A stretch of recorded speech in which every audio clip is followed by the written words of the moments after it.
Salut les coureurs et bienvenue sur le Run Success Podcast. Je suis Enzo, entraîneur expert en course à pied. 1 à 2 fois par mois, je t'emmène à la rencontre d'athlètes au profil inspirant et au parcours de vie atypique. Le but, rentrer dans leur quotidien afin d'analyser et comprendre leur entraînement. Peu importe ton niveau, tu es au bon endroit. Tous les conseils que tu retrouveras dans ce podcast, tu pourras les appliquer directement dans ta vie quotidienne de sportif. J'espère que ce podcast te plaira. Si c'est le cas, n'hésite pas à laisser 5 étoiles sur ta plateforme de podcast préférée. Cela m'aidera énormément au référencement du podcast. Bonne écoute!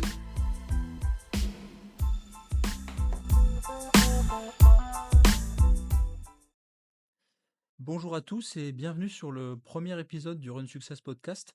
Alors aujourd'hui, j'ai l'honneur d'avoir avec moi un athlète d'exception, Gauthier Cascales, qui est spécialiste du 5000 et du 1500 mètres notamment. Donc il va se présenter à vous et puis on aura l'occasion de plonger un petit peu dans son parcours de vie et puis dans son parcours sportif. Yes, bon, bonjour à toi Enzo.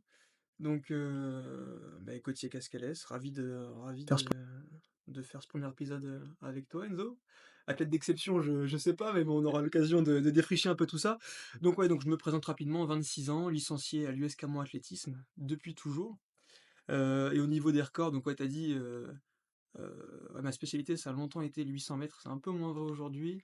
Mais donc ouais, donc mes records rapidement, une 50-64 précisément sur 800, 3,48,01 sur 1500, tout ça c'est 2023, 1000 de 24, et là je me rappelle plus des dixièmes, de 24 au 1000, 5000, 14, 22, 3000, je le fais un peu en désordre, 8, 17, voilà, et tout ça c'est du 2023, donc c'est plutôt bon signe, mais bon voilà, il y a toujours du travail, donc on verra ce que donne 2024. Parfait, donc ça prouve effectivement qu'il y a une nette évolution là en 2023 si on en suit ta progression. Du coup, est-ce que tu peux nous présenter un petit peu ton enfance et puis comment t'en es arrivé à ton niveau actuel? Quel était un petit peu ton caractère pendant l'enfance et puis comment t'en es arrivé à cette pratique Mm. sportive? En ce qui concerne mon enfance, bon, je suis né à Amiens, j'ai passé le plus clair de mon temps dans cette ville. Euh, j'ai eu des parents, je veux pas dire tout ce qu'il y a de plus normal, mais du moins une famille d'extérieur, enfin, tout s'est bien passé durant mon enfance, j'ai eu beaucoup de chance, des parents aimants, des grands-parents aimants. Donc de ce point de vue-là, déjà, ça verrouille quand même quelques bases saines, si j'ose dire, entre guillemets. Et au niveau du sport, bah, voilà, je suis de la mémoire que j'en ai, hein, donc qui peut parfois nous jouer un peu des tours, mais voilà, j'ai toujours aimé me dépenser, courir, ce genre de choses, mais pour autant, j'ai pas eu de pratique sportive en club avant de, voilà, juste, je faisais juste du tennis. Je sais plus vraiment à quel âge j'ai commencé, mais relativement jeune, et on s'est orienté avec le tennis avec ma sœur parce que mon père en faisait. C'est pour ça, mais tu vois, c'était 1 heure par semaine, et j'ai commencé, je crois, à l'école primaire. Et j'en ai fait jusqu'en troisième. Et donc c'était vraiment, voilà, c'était un peu en dilettante, j'ai jamais eu une approche compétitive de ce sport. D'accord. Jamais été classé, jamais fait de compétition, mais c'était mon premier lien, voilà, un petit peu récurrent avec le sport. Mais Mhm. sinon, de manière générale, ouais, c'est toujours, voilà, courir à droite, à gauche, à la récré, voilà, c'était du bon temps, mais c'est pas, je veux dire, j'avais pas des prédispositions sportives au départ qui étaient au-dessus de la moyenne, je pense. Enfin voilà, où il y a rien de particulier, quoi. Et c'est plutôt, là, pour en venir vraiment à l'athlé, c'est arrivé justement en quatrième, où au collège on a fait un trimestre de saut en hauteur. C'est un peu anodin comme ça, mais il s'avère qu'en saut en hauteur, à ce moment-là, j'étais dans les meilleurs de la classe. On devait passer autour d'1,40 m à l'époque, du coup à 12 ans. Et bon, voilà, c'est que j'en parle à mes parents. Et puis tiens, l'idée en fait est venue de m'inscrire à un club de rentrée, un club d'athlé, pardon, à la rentrée. Parce que c'est que c'était un moment où, tu sais comment ça se passe, t'es jeune. À l'époque, je passais quand même pas mal de temps sur les jeux vidéo. Mhm. Et j'adorais ça. J'aime un peu moins ça aujourd'hui, mais ça, oui, c'est vrai qu'à l'époque, oui, je pouvais passer un week-end sur la play sans problème, hein. Et mes parents m'ont un peu poussé, mais je crois que l'idée me plaisait aussi. C'était en fait, au-delà de l'athlétisme ou autre, c'était de trouver une activité qui me sorte un peu de chez moi et Je comprends. Ouais. qui ait davantage d'impact sur ma vie quotidienne, quoi. Et comme en fait, il y avait eu ce saut en hauteur où j'ai été pas mauvais par rapport à la moyenne, Bah, l'idée est venue d'aller essayer l'athlé à Camon, mais tu vois, pas du tout pour, faire du demi-fond ou quoi que ce soit. Cette idée, c'était vraiment de un petit peu voir, ce qu'on pouvait y faire. En fait, je suis arrivé là-bas sans savoir que, j'allais tomber dans le demi-fond, très rapidement. Si j'aurais pu peut-être faire du sprint ou, Mmh. bah, justement de la hauteur, mais finalement la hauteur, ouais, tu vois? Mais aujourd'hui, je fais 1,55 m au mieux, aux interclubs, alors que je fais plutôt 1,50 m d'ailleurs, donc tu vois la progression, c'est pas du tout ça. Il y a quelques soucis, il y a eu quelques soucis entre 2. Donc mais c'est comme ça que j'en suis arrivé du moins à commencer l'athlétisme en troisième. Donc c'est, mais grâce à ce trimestre de saut en hauteur, au collège en 4e. D'accord, très bien. Ouais, donc tu es tombé dedans un petit peu par hasard en fait, Complètement par hasard et c'est même, je sais pas si tu veux qu'on l'évoque maintenant, mais pour le demi-fond en particulier, c'est encore, presque davantage par hasard. C'est que donc en fait, j'arrive là-bas à Camon et c'est vrai que par chance, je retrouve en fait quelques têtes connues, d'amis, ou d'anciens amis de l'école primaire ou du collège, notamment Sarah que tu connais, oui, ou et Nabil, je sais pas si tu Nabil Sakri, que tu as. non, non. Mais enfin, qui que je retrouve là-bas, donc tout de suite, des connaissances, des copains et puis, en fait, il y a un petit groupe là-bas sympa, donc avec lequel ça matche vite. Donc déjà et là, c'est là où c'est important, c'est que enfin, du moins dans mon cheminement perso, c'est qu'au-delà d'aller à un entraînement, en fait, beh, surtout à cet âge-là, tu as 13 ans, tu cherches avant tout à t'amuser Bien sûr. et ça a d'abord été, voilà, un moment où tu passes du bon temps Mmh. et aussi donc cette année-là, donc on est en 2011, septembre 2011, il y a un coach qui est arrivé, Stéphane Eloff, en l'occurrence, qui est encore mon coach aujourd'hui, qui est arrivé avec son fils aussi également, et qui lui était coach demi-fond. Et en fait, bon, moi j'arrive, heu, je me rappelle à l'époque, on avait dû passer quelques tests, tu sais, de vitesse, ce genre de choses. Et puis bon, j'étais moyen un peu partout, quoi. Et puis je sais pas, je sais plus comment ça s'est fait, mais toujours est-il que je me suis retrouvé, dans le groupe demi-fond, et mais tu vois, motivé et aller, enfin je pense que ça s'est fait un peu naturellement, en fait. Bah, tu vois, Gauthier, tu pas hyper rapide, t'es pas hyper, tu pas une, comment ça? T'as pas une, tu pas tu il y avait rien qui ressortait particulièrement, quoi. Mais, bon, bah, c'est grand, peut-être un peu élancé, je sais pas. Le demi-fond, ça te dirait: «Bah, tiens, why not?» Il y a le coach qui vient d'arriver. Et puis, il y a un petit groupe qui s'est formé rapidement, notamment avec Sarah et Adrien. Adrien que tu connais également. Oui. Et donc, en fait, ce qui fait que, le coach est arrivé au même moment que Adrien et moi, notamment. Adrien qui a commencé en même temps.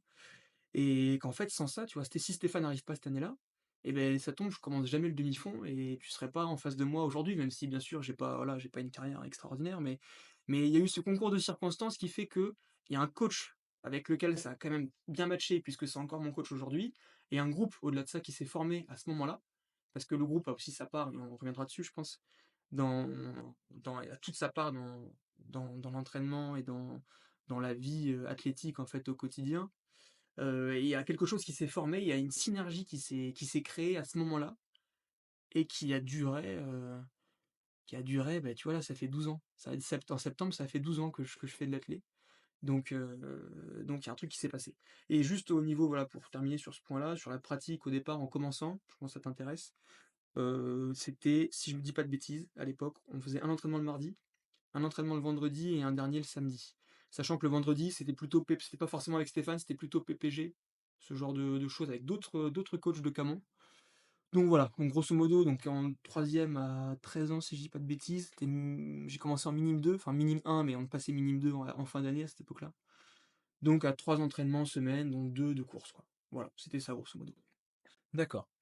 Et du coup, Les débuts, ouais. l'évolution un petit peu de tes performances, en fait, est-ce que tu as une idée des tout premiers chronos que tu as fait pour que les gens puissent un Ouais. peu se rendre compte de ton évolution qui est j'imagine énorme?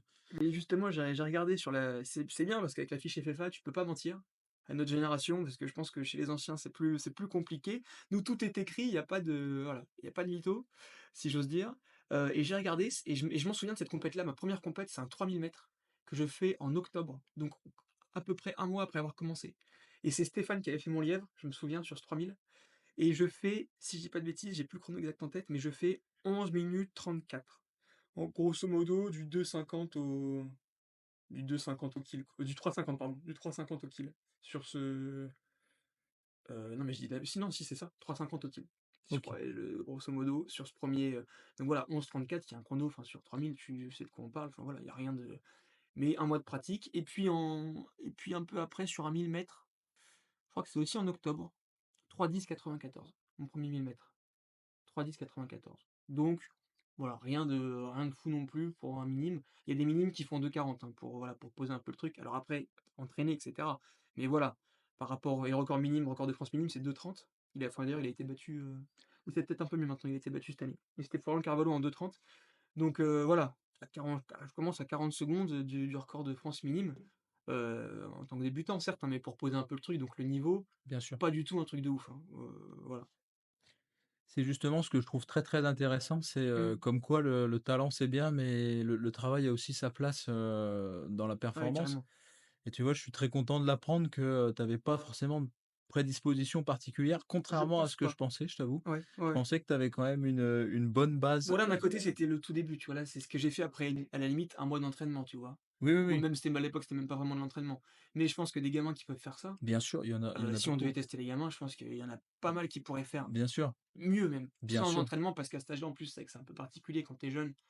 bien Tu sûr. dé j'y connais pas grand-chose en physio, mais tu développes pas de l'acide lactique comme on peut le faire à nos âges maintenant, donc il y a plein de choses qui rentrent en ligne de compte. Mais voilà, c'est vrai que c'est des chronos au départ qui sont tout à fait, enfin, où il y a rien de faramineux, il y a rien de transcendant, quoi, ces chronos. Du coup, bah, merci beaucoup de nous avoir partagé un petit peu, ton enfance et puis tes débuts, dans l'athlé.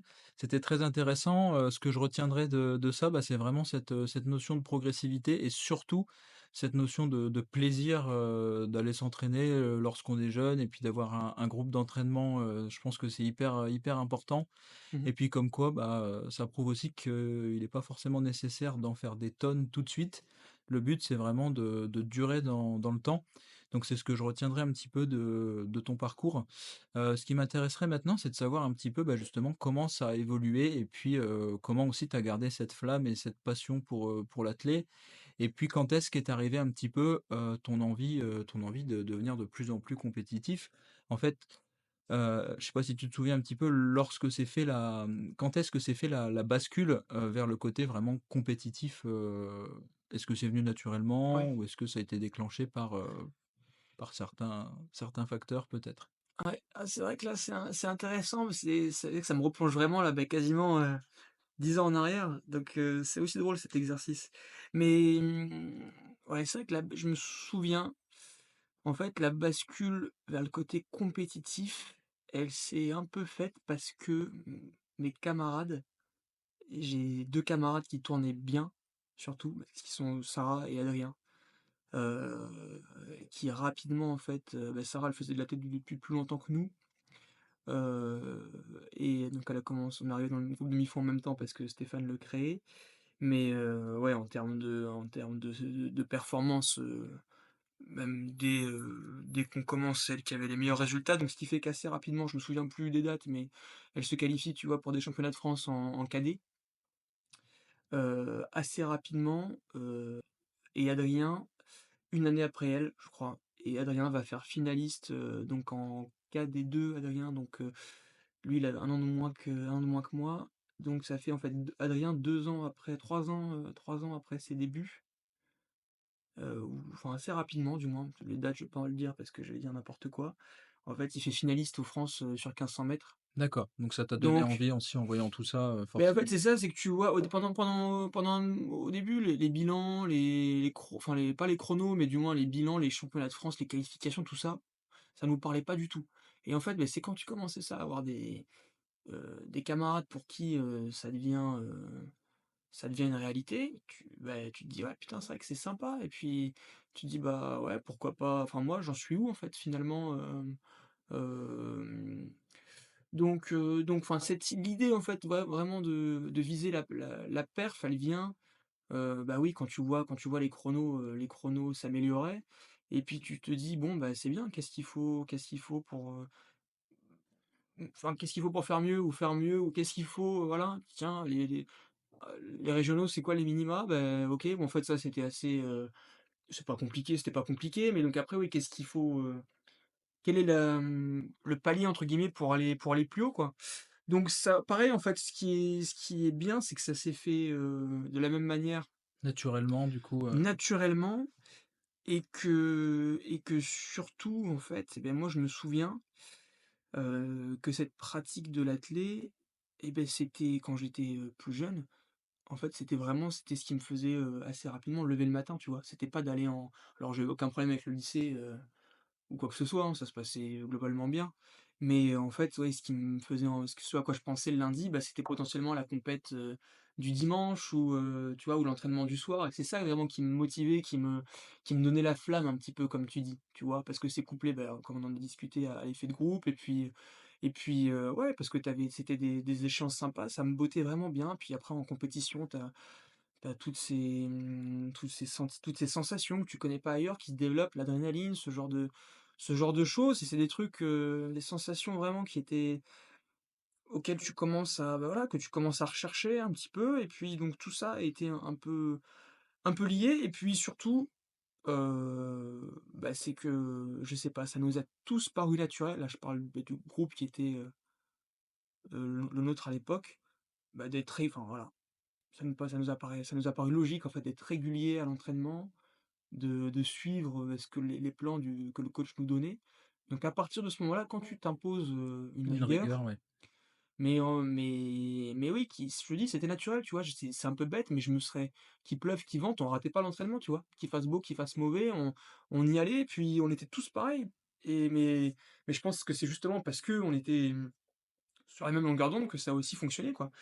Et donc à partir du moment où tu es régulier, que tu t'entraînes, bah, voilà, 3-4 fois, voire plus après, dans la semaine, beh, forcément tu progresses Bien et sûr. derrière, bah, tu commences à dire: «Bah, ouais, si je me donne du mal» entre guillemets, si je fais l'effort d'être régulier à l'entraînement, de faire les choses, bien, bah, derrière c'est parce que j'ai envie que ça paye en compétition, quoi.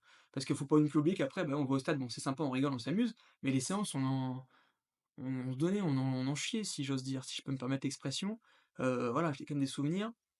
Justement, je te dis qu'on s'entraînait, on faisait peu de volume, mais l'intensité, on la faisait. Donc les séances, heu, Stéphane nous a habitués comme ça. Maintenant, c'est un petit peu changé, mais ouais, parce que je pense qu'il a aussi un peu changé de fusil d'épaule, parce qu'en même temps, il débutait aussi.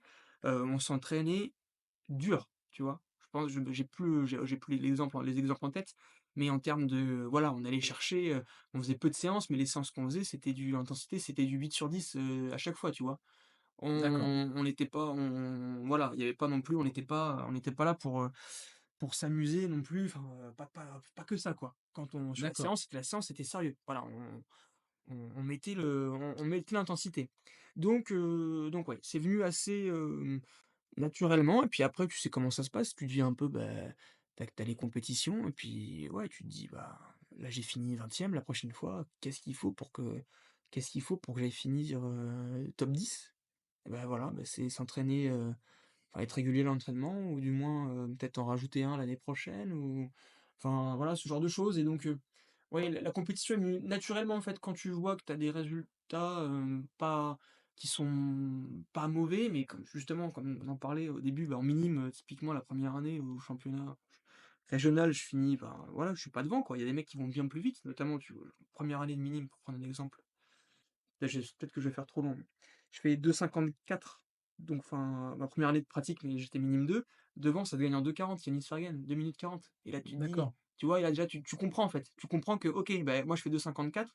Ouais, il y a un trou. Il y a un trou énorme entre 2,40, 2,54 et donc là, déjà, bon, tu prends en humilité et puis, derrière, tu te dis, bah, ouais, franchement, mais s'il le fait, il y a pas de raison que j'arrive pas à le faire, quoi. Sauf que tu sais très bien que ça va pas se faire comme ça, mais qu'en bossant, bon, bah, en étant sérieux, voilà. Toujours eu c'est vrai qu'au contraire, tu vois, je te disais le tennis, j'ai jamais eu ce goût de la compétition. Là, l'athlé, bah, c'est peut-être le fait d'avoir fait des compétitions rapidement, bah, derrière, ça te donne envie de faire bien mieux sûr. à chaque fois, quoi. Très intéressant. Bah, du coup, tu en as un petit peu parlé, mais ce qui m'intéresse aussi, c'est, quel est ton rapport un petit peu, bah, à la souffrance? Parce qu'il y a quand même un côté de souffrance, notamment, à l'heure actuelle dans ta pratique. Mmh. Comment tu en es arrivé à accepter la souffrance à l'entraînement et en compétition? Quel est ton regard vis-à-vis de ça? Est-ce que tu as développé une force mentale au fur et à mesure? Une habilité à souffrir? Parce que on sait très bien que dans ton niveau de pratique, Sur une compétition, il y a quand même une grosse partie de Mmh. souffrance si tu veux atteindre, Ouais, c'est sûr. repousser tes limites, que ce soit physiques et mentales. Parce que je pense que l'aspect mental est aussi important que le physique, voire plus dans certains cas. Donc j'aurais vraiment aimé savoir un petit peu comment tu en es arrivé à accepter cette souffrance et à même aller la chercher quelque part. Ouais, c'est vrai que c'est intéressant ce que tu dis, parce que là, ça te replonge vraiment dans la base de ce qu'est la course à pied, quoi. C'est qu'on va pas se mentir quand même. On peut se raconter des histoires, machin, mais l'entraînement, ça reste quand même globalement, quand tu es dedans, c'est pas une partie de plaisir. Et justement, encore une fois, la chance qu'on a eue, je parle beaucoup, enfin, je dis beaucoup «on», mais c'est parce qu'en fait, je pense que dans le groupe, on l'a tous ressent. Pour Bien ceux sûr, pour nous qui courons encore aujourd'hui, c'est-à-dire surtout, bah, ceux de l'époque, Sarah et Adrien, heu et Adrien surtout là, ouais, en ce moment qui tourne pas mal, bah, c'est enfin, en fait, on a eu la même formation, quoi. On a été formés par la même personne, entre guillemets, bien sûr, dans nos premières sensations d'entraînement et c'est Stéphane et on a été habitués, jeunes, à travailler dur. C'est ce que j'ai dit un peu précédemment et donc ouais, c'est qu'on les séances, en fait, on a été habitués, oui, à beaucoup souffrir sur les séances et ça, je pense que, bah, ça nous a quand même forgé. C'est qu'en fait, après, beh, heu, on était bien habitués à souffrir donc en fait, par la suite, bah, quand on te demande un peu moins d'intensité, bah, c'est plus facile, quoi. La seule difficulté avec ça, c'est qu'effectivement la souffrance, il faut la gérer parce que si tu fais que des séances où tu souffres, beaucoup, enfin, en fait, souffrir beaucoup sur 3 séances, c'est possible. Parce que tu cours 3 fois dans la semaine et ça va pas être un problème. En revanche, si tu fais 7 entraînements et que 7 fois dans la semaine, tu te mets, misère, bah, tu vas arrêter au bout de 15 jours parce que tu pourras plus encaisser, quoi. Et donc c'est là encore une fois, je le ça c'est un c'est de la gestion et c'est là où Stéphane, je pense, a réussi avec le temps mais certainement à mieux le gérer, je pense, avec un peu de recul. C'est que quand on était jeune, on s'entraînait relativement peu, mais forcément il y a pas de miracle. Si tu veux des résultats, bah, nous les résultats on les a eus au quand même, travers je de pense, l'intensité aussi, globalement en étant jeune, au travers de l'intensité qu'on mettait. C'est-à-dire que c'était des bien séances sûr. vraiment dures de mémoire et que en vieillissant et donc en mettant plus de volume et Mmh. ben, on voilà, peut-être mieux réussi à gérer cette intensité, ce qui fait qu'aujourd'hui on est encore tout et toujours dans le groupe à 3 séances pistes par semaine, ce qui pour beaucoup, de gens paraît énorme parce que, finalement, mais nous ça nous paraît normal en fait, tu vois? C'est quand tu as connu que ça. Mais c'est parce que souvent pour les gens séance piste veut dire séance où on va se mettre la misère. Mais, sur ces 3 séances pistes là, ce qui restent les séances les plus dures, vous avez les entraînements les plus durs et beh, il y a des variations d'intensité. C'est qu'on va avoir du dur et du beaucoup moins dur en fait et c'est ça qui est bien et c'est ça qui permet de tenir. Et après, il y a le deuxième aspect qui est celui de la résistance à la douleur. Donc là, ouais, après c'est vrai que c'est quelque chose, mais ça je pense de très personnel. Hem et en fait, oui, c'est une question aussi que je me pose, c'est ouais, toi par rapport aux autres en fait, comment tu souffres? Est-ce que tu arrives à pousser le curseur plus loin ou justement en fait pas du tout? Et bah, c'est une question qui a pas de réponse en fait, parce que ça dépend c'est hyper subjectif. Moi je pense, je le vis en fait, bah, l'entraînement. Ce que j'ai remarqué surtout, c'est que de faire une séance avec du monde, tu souffres beaucoup moins. Tu vois, les séances les plus dures que je fais aujourd'hui, c'est quand je vais tout seul au stade, que tu t'échauffes tout seul, que tu fais la séance solo, qu'il y a personne sur le stade, il y a pas un chat. Ces séances-là, elles sont horribles, je trouve. Et au D'accord. contraire, rien que d'aller, bah, tu vois, là, ce soir, je reviens donc enfin, on se voit un soir, pas de secret, après l'entraînement. Mais bon, là, sur la séance, en tant que telle, j'étais seul, mais on s'est échauffé en groupe. Sur le stade, il y avait du monde. Il y avait nous, le demi-fondeur, il y avait le groupe des sprinters aussi, notamment. Bah, voilà, c'est des séances qui vont mieux passer parce que tu es accompagné, ne serait-ce que pour l'échauffement. Donc le même principe, l'échauffement, on discute. Ensuite, les fractionnés, bah, voilà, on se croise, on s'encourage et ça passe mieux, quoi. Ça permet de mieux gérer d'être en groupe, ça permet de mieux accepter la douleur, je trouve.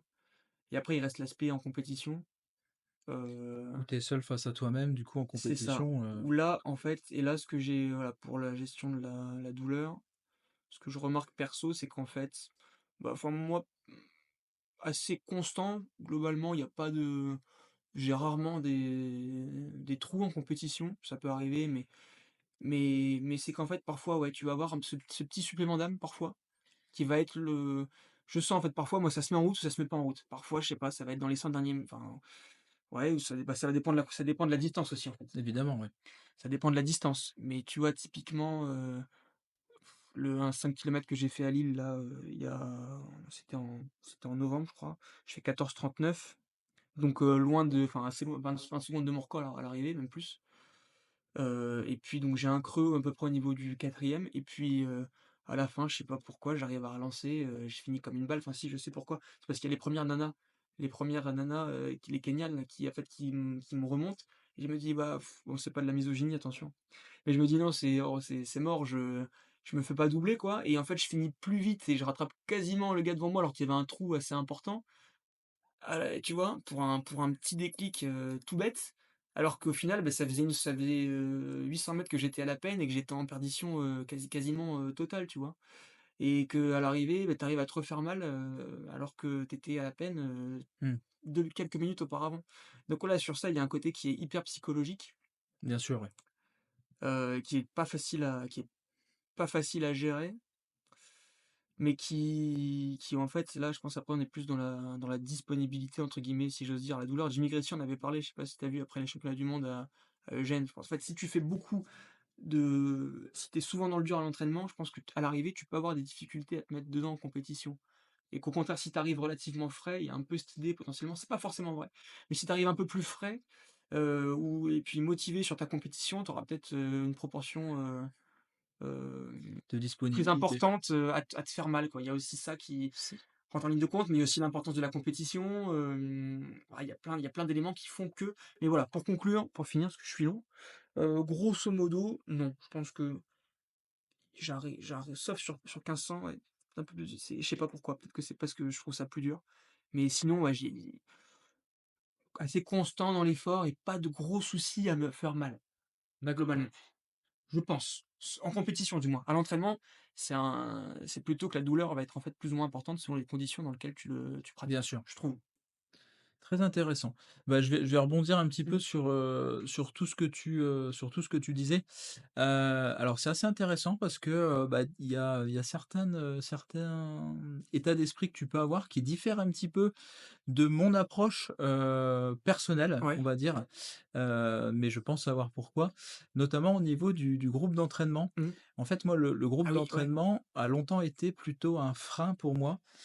Tout simplement parce que lorsqu'on est en groupe et qu'il y a une rivalité qui Mmh. s'installe, on a toujours tendance à donner beaucoup et quand on est un petit peu inférieur au niveau du groupe, mais qu'on a une grosse Ouais. force mentale, on a tendance à vouloir se faire très, très, très mal, souvent, Mmh. ce qui va installer, pour certaines personnes, un surentraînement qui peut conduire à la blessure ou carrément se dégoûter. Après, ce qui était intéressant aussi de voir, tu en as parlé, hein, c'est qu'au début, quand tu étais jeune, tu faisais beaucoup d'intensité et petit à petit, d'après ce que j'ai compris, tu as réussi à être dans le contrôle à l'entraînement.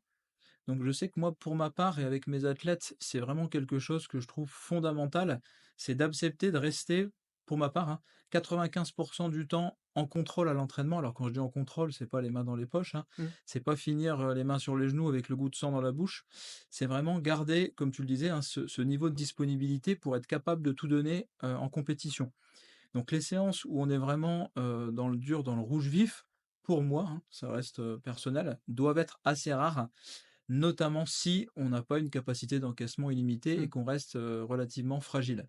Donc le groupe d'entraînement, moi je trouve que c'est un excellent allié. En fait, c'est un couteau, hein, c'est du double tranchant. Mmh. Soit ça t'élève, soit ça te détruit un petit peu.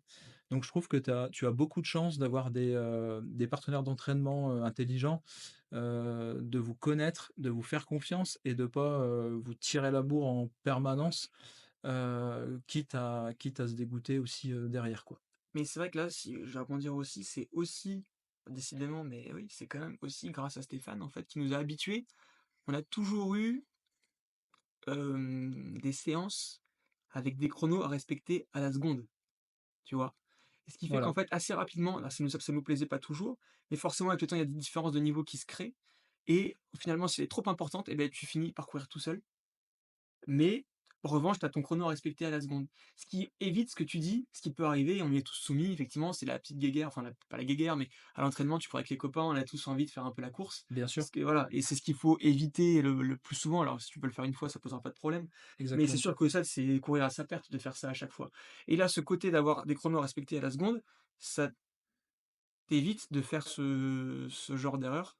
Donc là, encore une fois, bah, c'est quand même grâce au coach. C'est vrai que c'est chronophage à préparer, mais ouais, en fait, il calcule et tu dois faire tel temps, donc beh, c'est tout, quoi. Tu le fais et après sur le côté, c'est vrai, du coup, là, on beaucoup d'intensité en étant jeune, mais je pense qu'aujourd'hui, tu vois, s'il reprend aujourd'hui, ça serait différent. Je pense que c'est aussi comme il débutait également en tant que Bien coach, sûr, et tu puis de vois? toute façon, l'entraînement évolue en permanence Et aussi. beh, voilà, en fait, pareil, puis après, c'est encore une fois, c'est des souvenirs, hein, donc faut se méfier de ses souvenirs aussi, de temps en temps. Bien sûr. Mais oui, je pense quand même que, oui, on faisait beaucoup de séances dans le rouge en étant jeune Mmh. et que maintenant, ouais, elles sont plus rares, même si elles existent Mmh. encore et heureusement, Bien et elles sûr. sont aussi plus rares, en fait, l'hiver pour nous, enfin là, en tout cas pour moi du moins, parce que là, tu vois, je fais des plutôt là, cet hiver, c'est pour les gros prépa cross, 5 000, 3 000. Mmh. Et je trouve ça plus enfin, voilà, et grosso modo, les chronos, j'arrive à les respecter. Ce qui est beaucoup moins le cas l'été quand on fait là, du 15 notamment,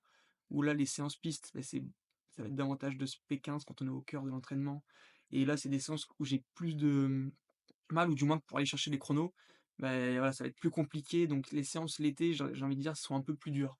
Là, l'hiver, c'est aussi, conjoncturel, si j'ose dire. Oui, oui, bien C'est sûr. que, beh, voilà, la prépa, cross, on va dire on se base sur une prépa 5 000 grosso modo, est un peu plus douce, un peu plus facile à encaisser, à mon avis, qu'une prépa 8, qu'une prépa 15, qui va te demander d'aller chercher, enfin, c'est des douleurs qui sont différentes. C'est là aussi où c'est top ce sport, c'est que selon que tu prépares du 5 000 ou du 1500, beh, c'est pas du tout les mêmes sensations à l'entraînement et que ouais, je crois quand même que bah, oui, c'était beaucoup plus lactique, tu vois? Parce qu'on n'est pas très on n'est pas en ce moment, on fait pas de ça, quoi, tu vois? On Oui, finit oui, pas, oui. enfin, du moins, tu vois ce que je veux dire? Cette sensation à la fin où t'en peux plus, t'as mal au crâne parce que tu peux plus bouger lever les genoux parce que t'es lactique. Là, c'est pas les sensations qu'on a en ce moment à l'entraînement sur les prépa cross, quoi, tu vois? Et ça, c'est voilà, c'est vrai que l'été, il y a des séances où, ouais, les séances les plus dures, elles se trouvent quand même, j'aurais tendance à dire, l'été, alors qu'elles sont plus courtes, paradoxalement, en volume.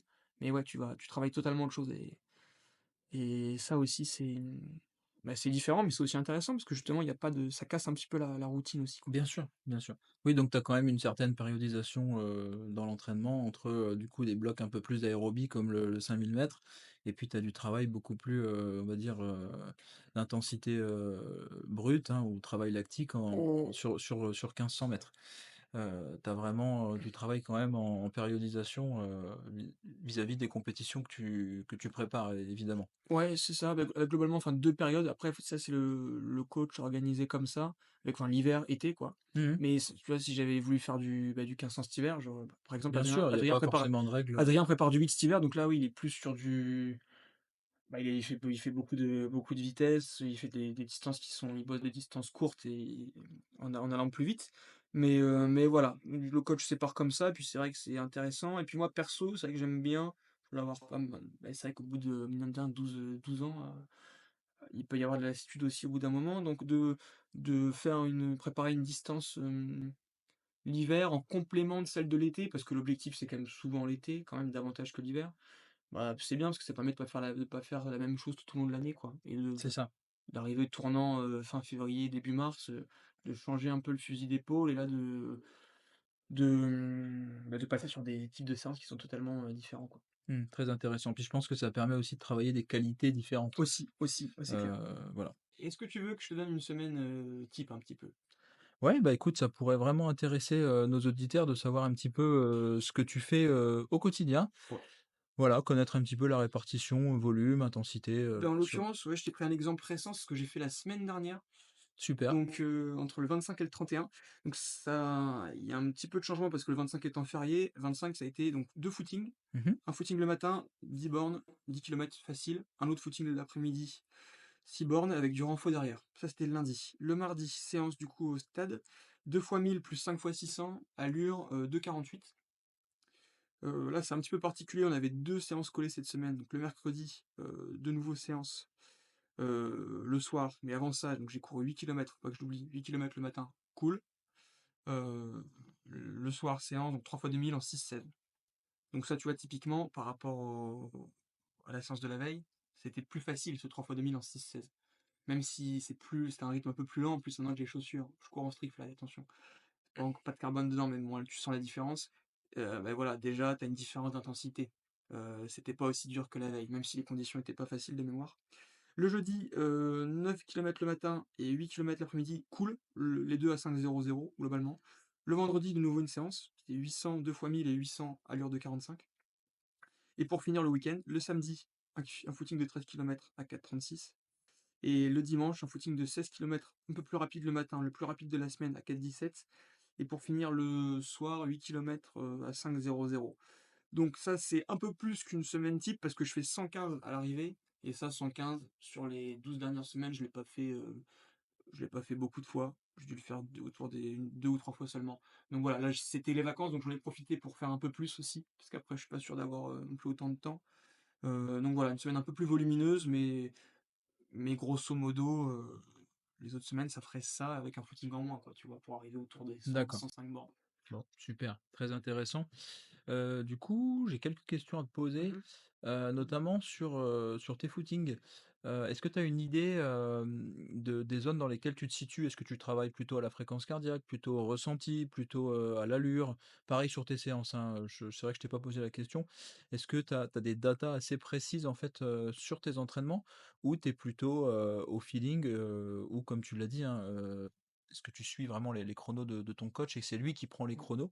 Comment est-ce que tu gères un petit peu ça, Mais c'est en fait, sur les séances, c'est le coach donc, qui nous présente la séance. Tu vois, on arrive, on va s'échauffer, on revient, la séance est écrite sur un tableau pour chacun d'entre nous Mmh. et avec le chrono à respecter. Et donc sur ça, c'est le coach qui vraiment le côté séance, le coach gère tout et Mmh. après ça va être nous, on comprend nos chronos à la montre et puis après on vient, au compte rendu à la fin de la séance, on lui donne les chronos, mais lui il suit au fur et à mesure, pendant qu'on l'a fait.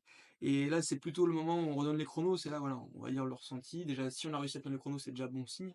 Et après, bah, c'est là, on va lui dire, bah, là, bah, aujourd'hui, ça a été, aujourd'hui, c'était dur. Et tu vois, il peut nous dire, bah ouais, c'était dur, bon, c'était pas censé être dur, tu vois, donc on va faire attention. Ou voilà, D'accord. c'est un peu le point du bilan. Mais grosso modo, surtout en ce moment, je te dis l'hiver, les séances passent et puis c'est voilà, c'est dur comme il faut. Parfois c'est dur, mais c'était prévu que ce soit très dur. Et parfois c'est plus cool, mais même si globalement, mais voilà, à partir du moment où ça reste quand même un minimum dur, hein, c'est une séance piste, hein, Bien sûr. mais voilà, dans l'intensité, on gère un peu. Et plus et après, donc en termes de gestion des données, moi, je remets un peu le cardio en ce moment, mais c'est vraiment pour moi, pour regarder un peu où je monte. Il n'y a pas d'analyse des données plus que ça, tu vois. Ça reste du OK, ressenti. OK. Et sur les footings, donc là, il y a forcément, mais c'est ce qu'il y a de plus hein, finalement sur la semaine. Là, c'est nous qui les gérons en fonction du volume qu'on souhaite faire. Donc, Mmh. enfin, de manière générale, même si, bon, après, il y en a, tu peux aussi, enfin bref, le coach peut aussi donner des idées à ceux qui en manquent. Ou pour les plus jeunes, notamment, c'est que là, nous, on commence à se connaître un peu. Donc, Bien sûr. sur les footings, on est davantage autonome. Et moi, ce que je fais, ce que j'aime faire, voilà, c'était quand même une grosse semaine. Donc, j'ai pas cherché à faire d'intensité sur les footings. Mmh. C'était un peu, bah, c'est ça la sensation. Puis ça dépend aussi si je suis seul ou accompagné. Heu, ou accompagné de qui? Tu vois, typiquement, le dimanche matin, j'ai dû le faire avec, Vincent Wiesbeck, Oui, donc qui est aussi un très bon coureur. Enfin, du moins, qui et puis, donc puis un peu le plaisir d'envoyer le dimanche matin, quoi, ce footing du dimanche matin où tu vas un peu plus vite. Heu, donc, et puis parce que les jambes le le permettaient permettre aussi, aussi, hein.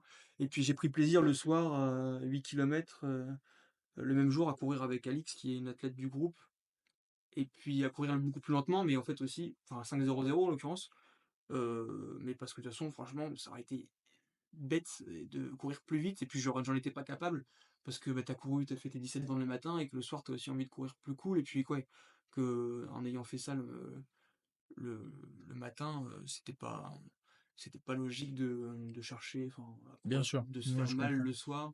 C'était déjà assez dur comme ça peut-être, donc Je comprends. ouais, c'est plutôt de la gestion et j'essaye en fait, bah, quand je suis tout seul, c'est vrai que, bah, ça peut-être un peu plus vite de se mettre un peu de mettre un peu plus de rythme. Et quand tu es accompagné, bah, tu discutes et donc en fait, tu vas avoir tendance à courir un peu plus lentement de façon, heu, de façon naturelle, quoi.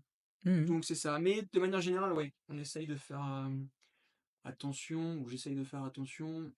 Bah, oui, si le jour où tu sens vraiment que t'as pas les jambes, bah, le footing, je le fais cool et il y a pas de problème, quoi. Le principal, ça reste de bien gérer, d'être présent sur les séances, piste, quoi, de les Exactement. passer et derrière, c'est plutôt moi, je me dis: «C'est tellement bien de varier», donc j'essaie de varier, mais j'ai pas d'objectif précis sur ces footings, quoi.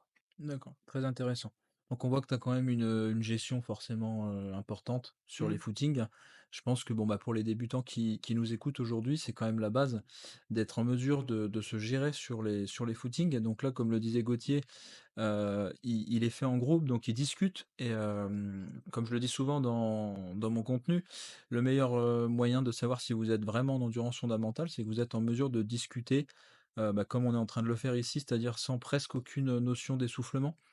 Donc ça, c'est vraiment ce que j'appelle moi le volume facile, l'endurance fondamentale, pure, donc qui doit représenter, hein, une grosse partie de l'entraînement, et même pour des coureurs comme Gauthier qui courent très, très vite, on voit qu'il fait que 3 séances, d'intensité dans la semaine, même si c'est beaucoup pour des personnes expérimentées, ça peut paraître beaucoup parce qu'ils connaissent un petit peu la course à pied. Pour un débutant, il peut se dire: «Ah bah tiens, il court que 3 fois vite dans la semaine, c'est pas grand-chose, pourquoi il le fait pas Mmh. tous les jours?» On en a parlé, hein, le corps n'a pas une capacité d'encaissement, illimité. Donc 3 séances d'intensité, c'est déjà, très, très, très bien et voilà donc pour conclure, hein, sur cet aspect, faites vraiment attention à votre aisance, sur les footings pour être en mesure de durer dans le temps et puis d'être capable de réaliser les séances, d'intensité, comme il se doit. Donc voilà, bah, ensuite on va maintenant aborder un petit peu plus, ton aspect, compétitif en fait, comment Mmh. tu gères les compétitions? Donc l'avant-compétition, l'affûtage, comment ça se déroule pour toi? C'est un sujet très intéressant, il y a plein d'études, on voit un peu tout et son contraire sur l'affûtage. Je pense qu'il faut trouver la bonne recette et Ouais. ce serait très intéressant d'avoir un petit peu ton point de vue là-dessus. Donc voilà, qu'est-ce que tu fais, on va dire, à J-10 au niveau de la compétition? Si tu peux nous parler aussi brièvement de ta nutrition, pardon, Mmh. avant l'échéance. Oui, donc sur la planif ouais, sur l'affûtage avant les compétitions, c'est vrai que nous, c'est ce qui est un petit peu différent, c'est que comme on fait dans le groupe de manière générale plutôt des courtes distances, c'est pas non plus la même chose que quelqu'un qui va préparer un 10 kilomètres, un semi, voire un marathon, où là, tu vas pas pouvoir en faire toutes les semaines. Alors que ça peut nous arriver, ça nous arrive d'ailleurs, notamment l'été sur des 1500, sur des 800. Les 800, tu vas pouvoir en faire 2 dans la semaine, ou un toutes les semaines pendant 3 semaines, vraiment sur la grosse période de compétition. Donc c'est pas tout à fait la même chose. Et l'autre difficulté, c'est que là, dernièrement, justement, pour en avoir parlé dernièrement, récemment avec le coach, là, ce qu'on a plus de mal, c'est à trouver la compétition. Tu vois, typiquement, là, durant cette période de janvier, j'aimerais courir un 3000, mais je sais pas vraiment quand. Oui, c'est pas Ça dépend aussi, en fait, parce que j'attends, l'idée, c'est d'attendre un peu qu'il y ait une belle course qui bien se sûr. monte. Et donc ça t'incite un peu, ça t'oblige un peu à t'inscrire au dernier moment, ce qui fait que sur la planification, t'as pas trop de recul. T'as pas trop le temps de t'organiser. Mais sinon, grosso modo, c'est vrai que c'est surtout l'été, tu sais très bien qu'il y a une période où ça va être une période de compétition. C'est un peu moins vrai pour l'hiver, c'est plus étalé. Mais l'été, tu sais que voilà, en juin, typiquement, juin, ça va être c'est la période où les meetings s'enchaînent. Mmh, mmh mh. Et donc là, pareil, c'est plutôt c'est le coach qui va gérer dans la programmation. C'est-à-dire que lui, bah, tiens, on aimerait courir à telle date, qu'est-ce que tu en penses? Et qu'après, derrière, oui, ça va être une diminution de la charge d'entraînement. Alors là, c'est vrai que je pourrais pas t'apporter beaucoup d'éléments parce que d'un côté, cet aspect-là, je le gère pas forcément. Mais oui, à un moment, la charge diminue, elle doit diminuer. Et c'est vrai que c'est d'un côté, je sais pas forcément les périodes que j'aime le plus parce que dès que je m'entraîne moins, j'ai l'impression, tu sais, que ça c'est perso, hein, La forme que baisse, la ouais. ouais, que je suis moins en forme ou ce qui est pas vrai, hein, ce qui est pas vrai. Ça, on le voit Mais beaucoup, hein, tu pas le seul, enfin, c'est mais voilà, mentalement, j'ai du mal à ralentir parce que tu te dis tout de suite: «Non, c'est pas bon, là cette semaine, puis maintenant extra, tu es de bas, tu es tu vis avec Mmh. les courbes, hein, mais enfin, je suis un peu comme ça, un peu malade de Strava et donc je me dis: «Non, mais cette semaine, non, là, c'est pas bon, cette semaine, j'ai pas fait j'ai pas fait le même volume» ou voilà, ou typiquement, pour prendre un exemple un peu plus précis, avant ce qui a été peut-être la dernière grosse échéance, c'était les France de 5 kilomètres, à Saint-Omer, donc Oui. bah, c'est là où je fais d'ailleurs mon record 14,22 où, bah, voilà, cette semaine-là, j'étais pas très chaud au départ, mais finalement, en plus, j'étais en stage, donc c'était un peu, niveau taf, ça elle avait été un peu compliqué. Donc, tu vois, typiquement, je crois que j'ai pas couru, le jeudi et le vendredi, quoi. Du tout. Pour une course qui se Qui se déroulait déroulait le le dimanche, si je dis pas de bêtises. OK, Enfin, on donc va dire que celle qui se courait le dimanche, j'ai pas couru le jeudi et le vendredi, une activation le samedi et puis après c'était parti. En ayant fait un début de semaine, souvent le coach allège bien. La semaine de compétition, le lundi, tu vois, l'intensité, ça va être divisé par 2 ou d'accord. voilà, on va alléger à peu près, voilà, J-7. OK, donc grosso modo, si je résume bien, hein, dans les grandes lignes, même Ouais. si, j'imagine comme tu le disais que c'est Puis après pas ça dépend aussi de la compétition. Mais oui, voilà. à J-7, tu as typiquement, Adrien, là il court dimanche. Mmh. Et beh, dès là, ils ont fait comme lundi, c'était férié, c'était le Nouvel An. Mmh. Donc ils ont fait le même principe la semaine dernière, mardi, mercredi. Il a fait des séances allégées mardi et mercredi, tu vois? Et là, ce soir, il est venu, il a fait activation et enfin, il a fait footing et quelques lignes.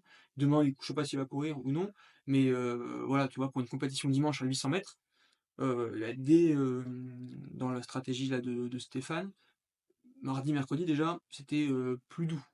Il a quand Mmh. même fait un peu de d'intensité, mais ça n'a rien à voir, il a pas fait la même chose. Il a fait un D'accord. petit peu moins que si, ça avait été une semaine sans compétition. Mmh.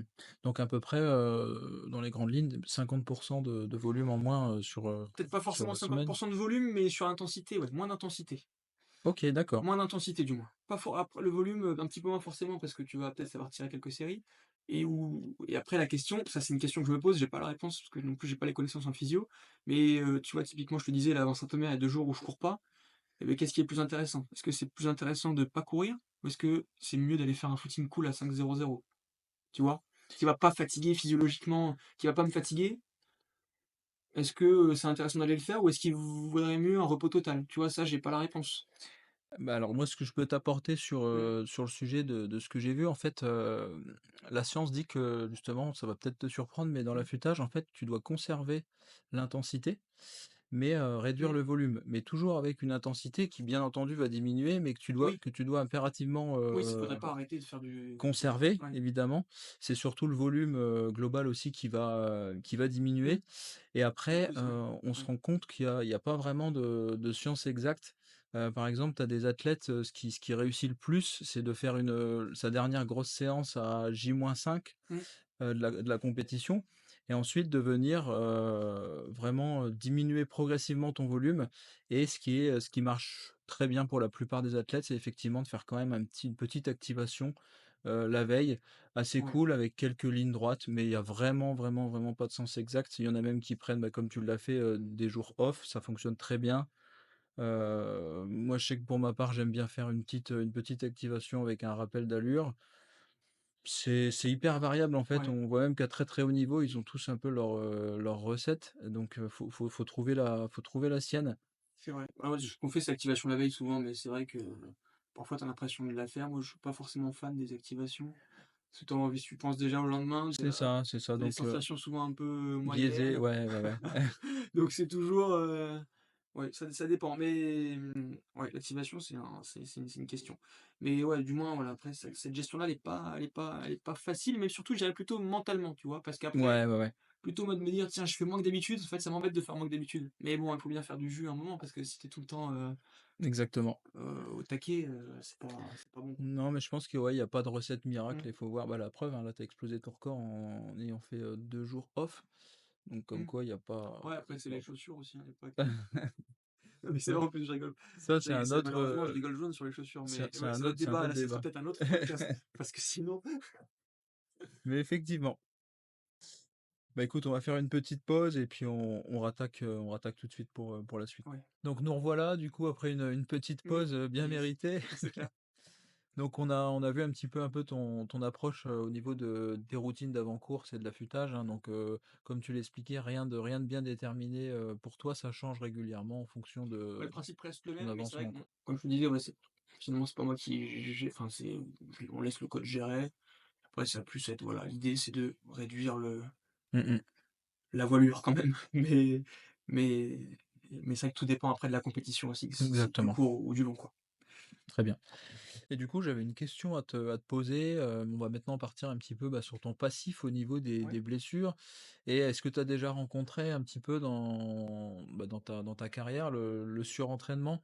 C'est un sujet que je voulais aborder Mmh. dans ce podcast parce que, bah, qu'on soit débutant ou non, il nous guette obligatoirement le surentraînement et la limite est parfois, faible pour y passer.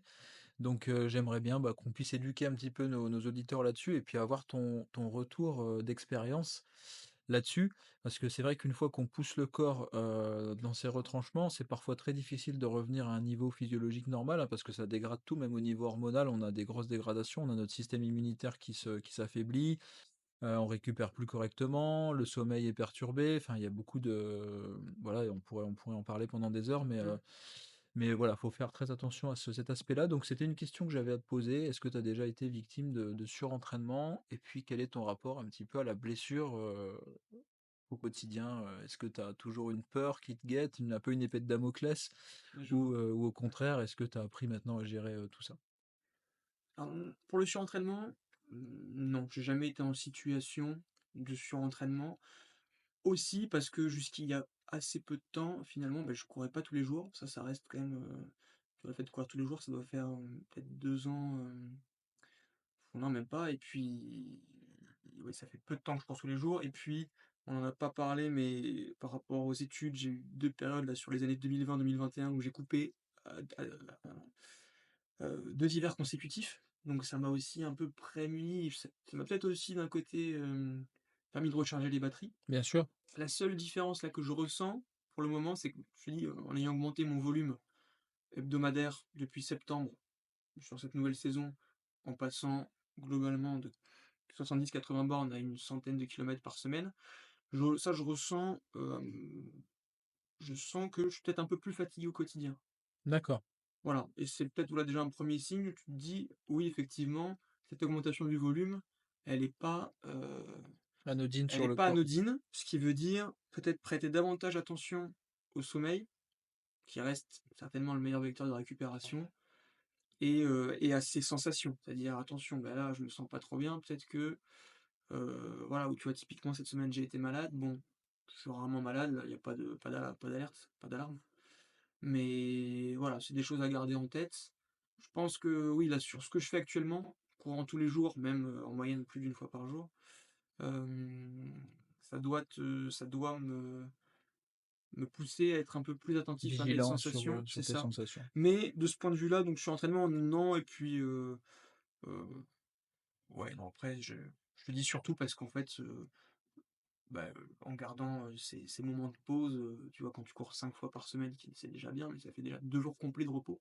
Ça te prémunit quand même, je pense, du surentraînement si l'intensité à l'intérieur de ces 5 jours est maîtrisée. Encore une fois, Exactement, c'est ouais. vrai que et ce qui était notre cas, puisque pour le coup, quand on courait 5 fois du coup, ça voulait dire toujours ces 3 séances intensives, un peu plus intensives et ces 2 footings, plus 2 jours de repos. Pour faire tampon, bien se reposer Donc entre les intensités. tout ça reste raisonnable et surtout le tout sur, de la progressivité, ce qui Bien fait que tu sûr, habitues ton corps aussi au fur et à mesure et que voilà quelqu'un, court pas et qui demain va commencer à courir tous les jours, là, il y a le surentraînement va certainement le guetter donc c'est là aussi, que l'idée de progressivité est très importante. C'est que, voilà, moi tout ce que j'ai fait, ça a été fait de façon progressive et c'est aussi pour ça que j'ai pas été soumis et que mes camarades non plus, au surentraînement. En revanche, là, on a été plus touché malheureusement comme beaucoup de coureurs, c'est les blessures.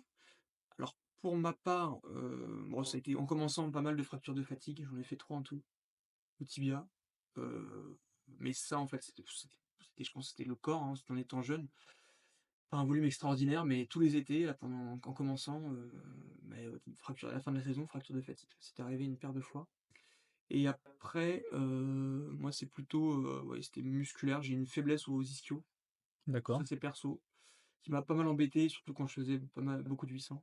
OK. Voilà, où je me suis, claqué,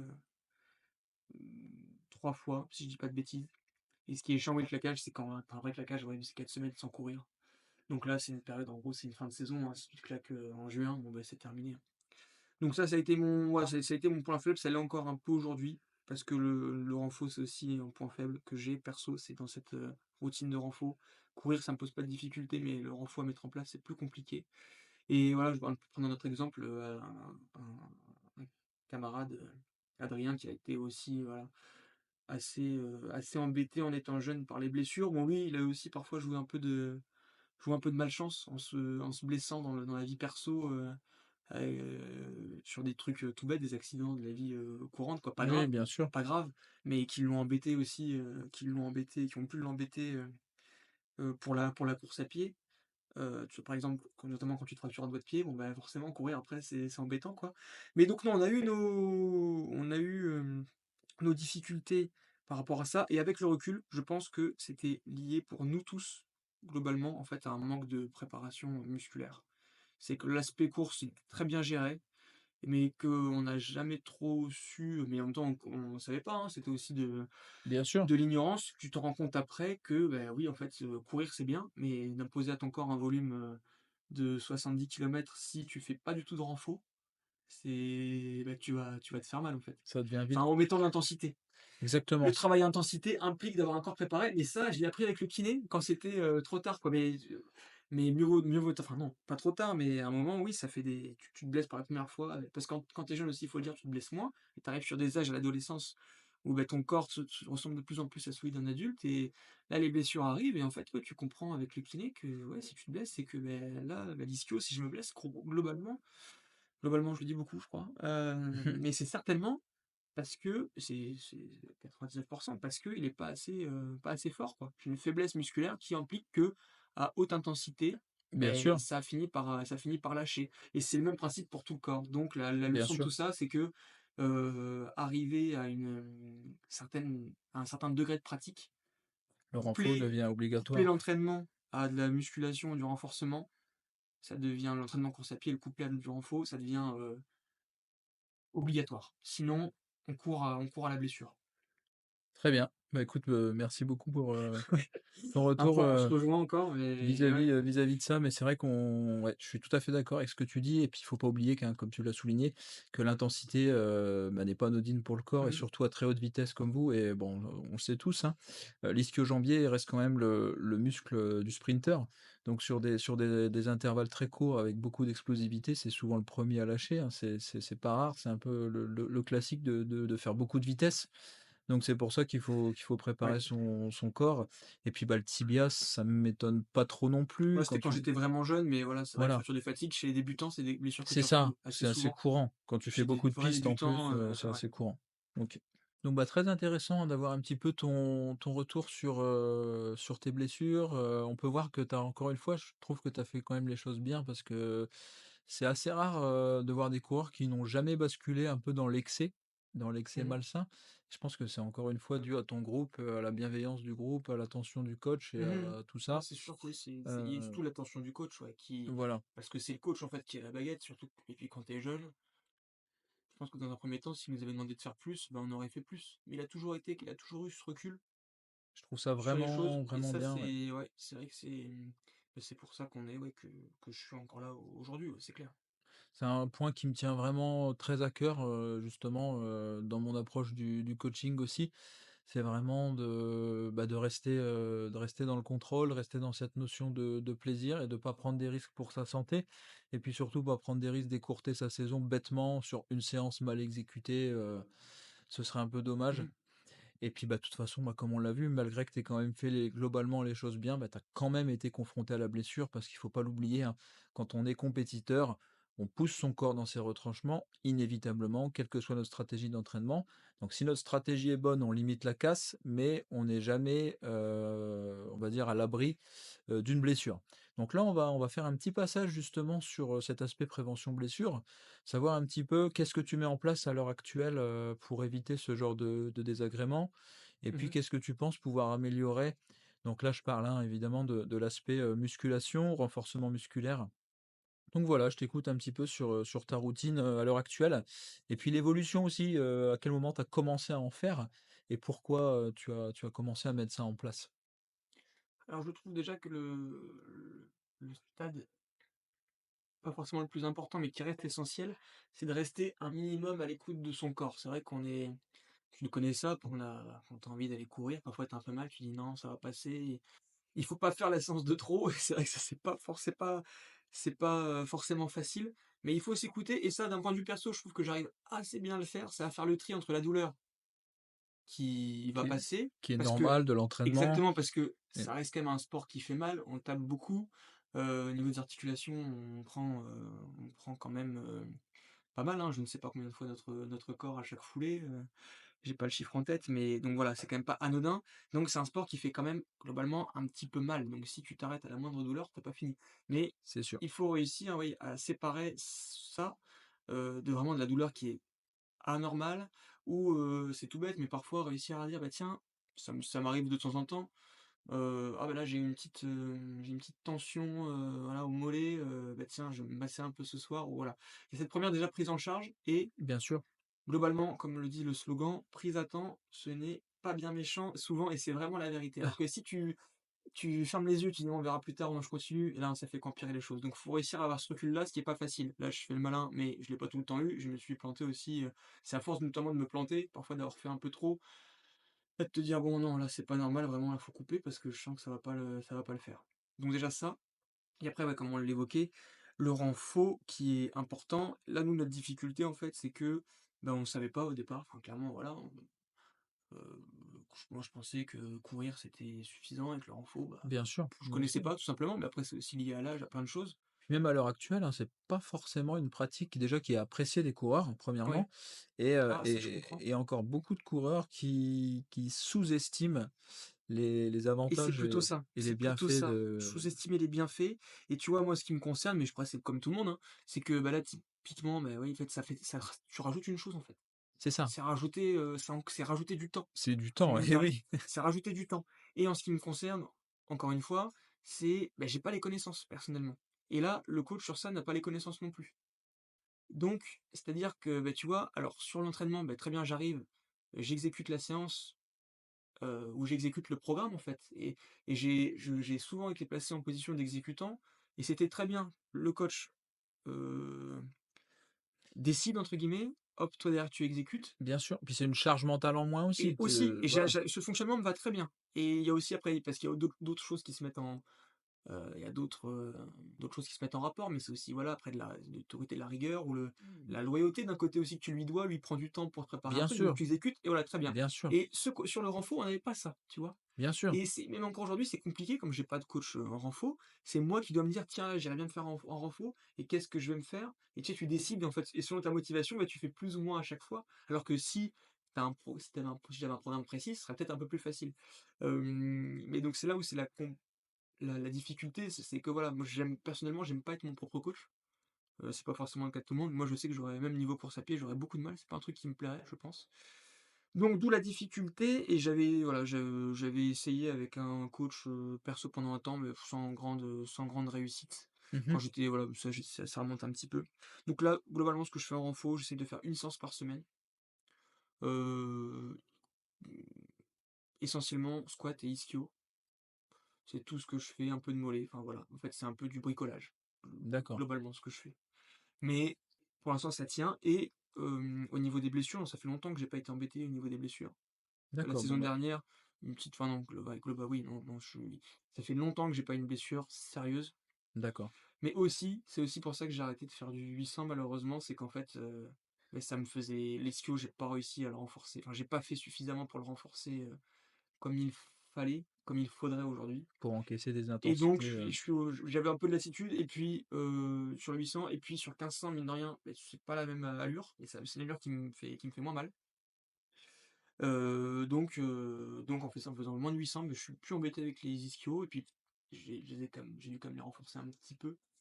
Même si, tu vois, j'ai fait l'année dernière, j'ai fait, 2 800 coup sur coup et puis, je me fais mal juste après, tu vois? Donc comme quoi c'est pas totalement passé, tu vois? C'est le point négatif, c'est mon point faible et je dis et le point faible de manière générale, je pense, de la plupart des coureurs, sans vouloir trop extrapoler, mais en tout cas, oui, si je dois rester sur moi, ouais, clairement, c'est le renforcement musculaire, la musculation, c'est le gros point faible, c'est certainement le levier avec le volume là que j'essaie de mettre en place. c'est le second, volet D'amélioration. d'amélioration, le plus important. Ça me paraît évident. OK. Donc toi, tu te projettes plus dans les années à venir sur, une attention toute particulière qui sera quand même mise sur le renforcement musculaire? Tu aimerais bien pouvoir passer un cap là-dessus et avoir une certaine assiduité, une certaine planification sur cet aspect-là? J'aimerais bien, mais là, c'est plutôt le temps qui va me Oui. manquer. Ou après, en fait, ou la question, ça serait ça, c'est est-ce que vaut-il mieux courir une fois de moins et le remplacer par un renfort, tu vois? C'est ça, est-ce que et là, je fais, on va dire, 100 bornes, est-ce qu'il faudrait mieux peut-être faire, 90 et une bonne muscu à la place? Parce qu'après le temps, c'est aussi ça, c'est plutôt la gestion. Bien sûr que, à un moment, ça finit par coincer, mais voilà, ça serait peut-être ça le questionnement, mais psychologiquement, pour ma part, là, ça va être beaucoup plus compliqué de supprimer, une séance et pour un entraînement de musculation, mais aussi parce que, bah, je sais pas, à chaque fois j'y vais, je tâtonne un petit peu, je sais pas trop ce que je vais faire ou alors je fais tout le temps la même chose. Même si on a de la chance à Camon là, dernièrement depuis une saison, on a ce qu'il faut au stade, donc ça permet de passer d'un abonnement dans une salle de sport. Mais voilà, c'est le questionnement et là, non, oui, c'est clairement c'est du temps en plus et ça prend du temps de faire de la musculation, plus que de faire un footing de 40 minutes et donc ça va être compliqué à mettre en place. Donc déjà, les garder une fois par semaine, ça serait déjà, très bien. Une fois par semaine, je signe. Si j'arrive à le garder, c'est déjà top.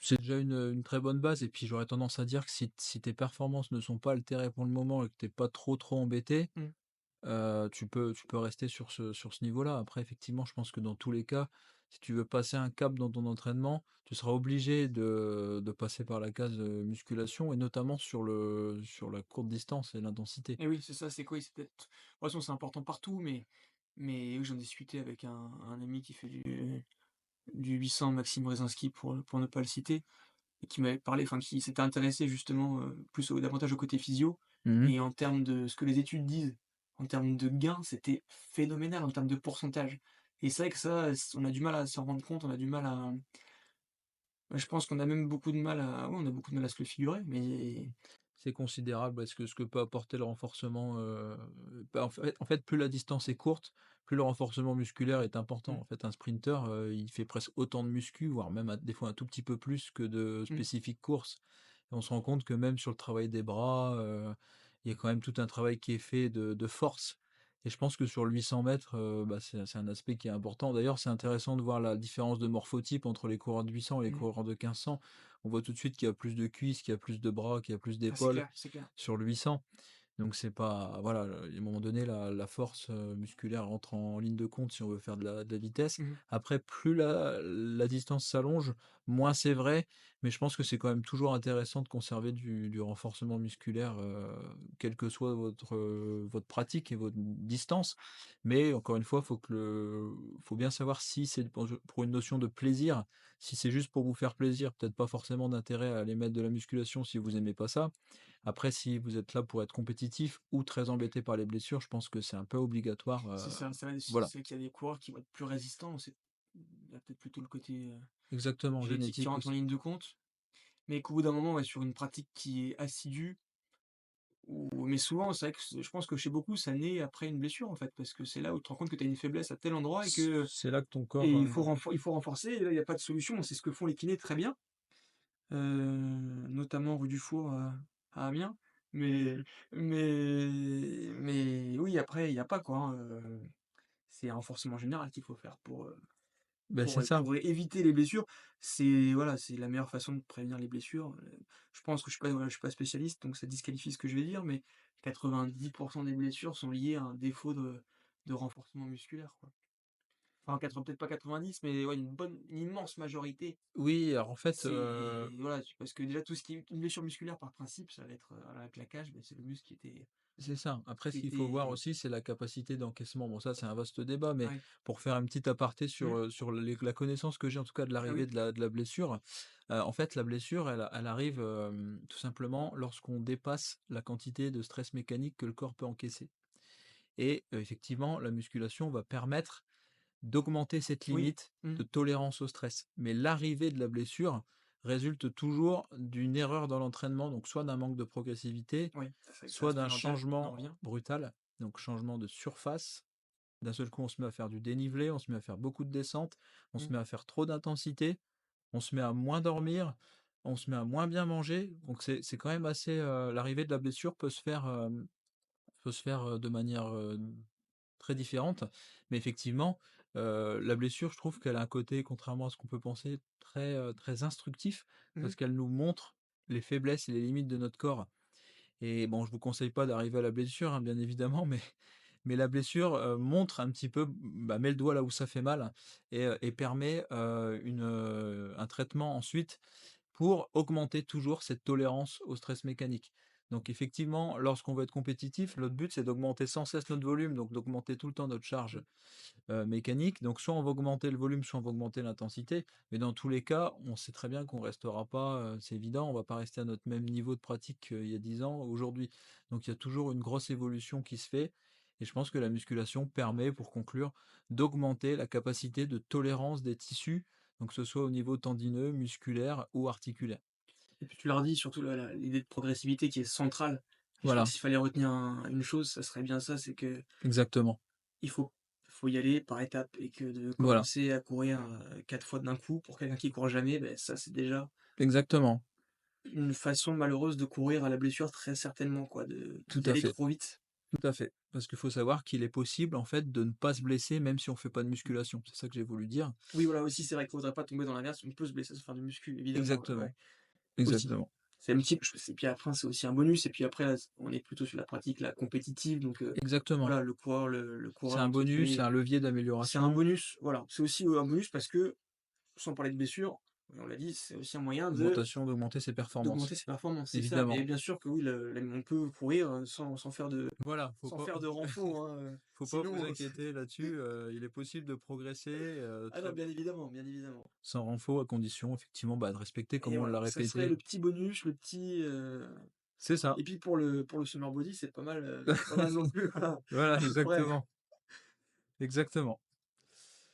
Bah, écoute, maintenant, on va parler un peu plus justement de, bah, ça a toujours un rapport à la blessure, hein, mais mmh, de ton approche, en termes de récupération. Qu'est-ce que tu mets en place dans ton quotidien pour récupérer?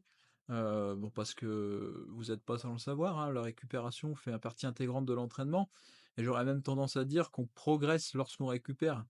Donc c'est-à-dire que vous allez pas progresser lorsque vous faites la séance, vous allez progresser plus dans la nuit de sommeil que vous allez avoir après la séance. C'est cette nuit de sommeil et les nuits, d'après d'ailleurs qui vont vous permettre d'assimiler correctement l'entraînement.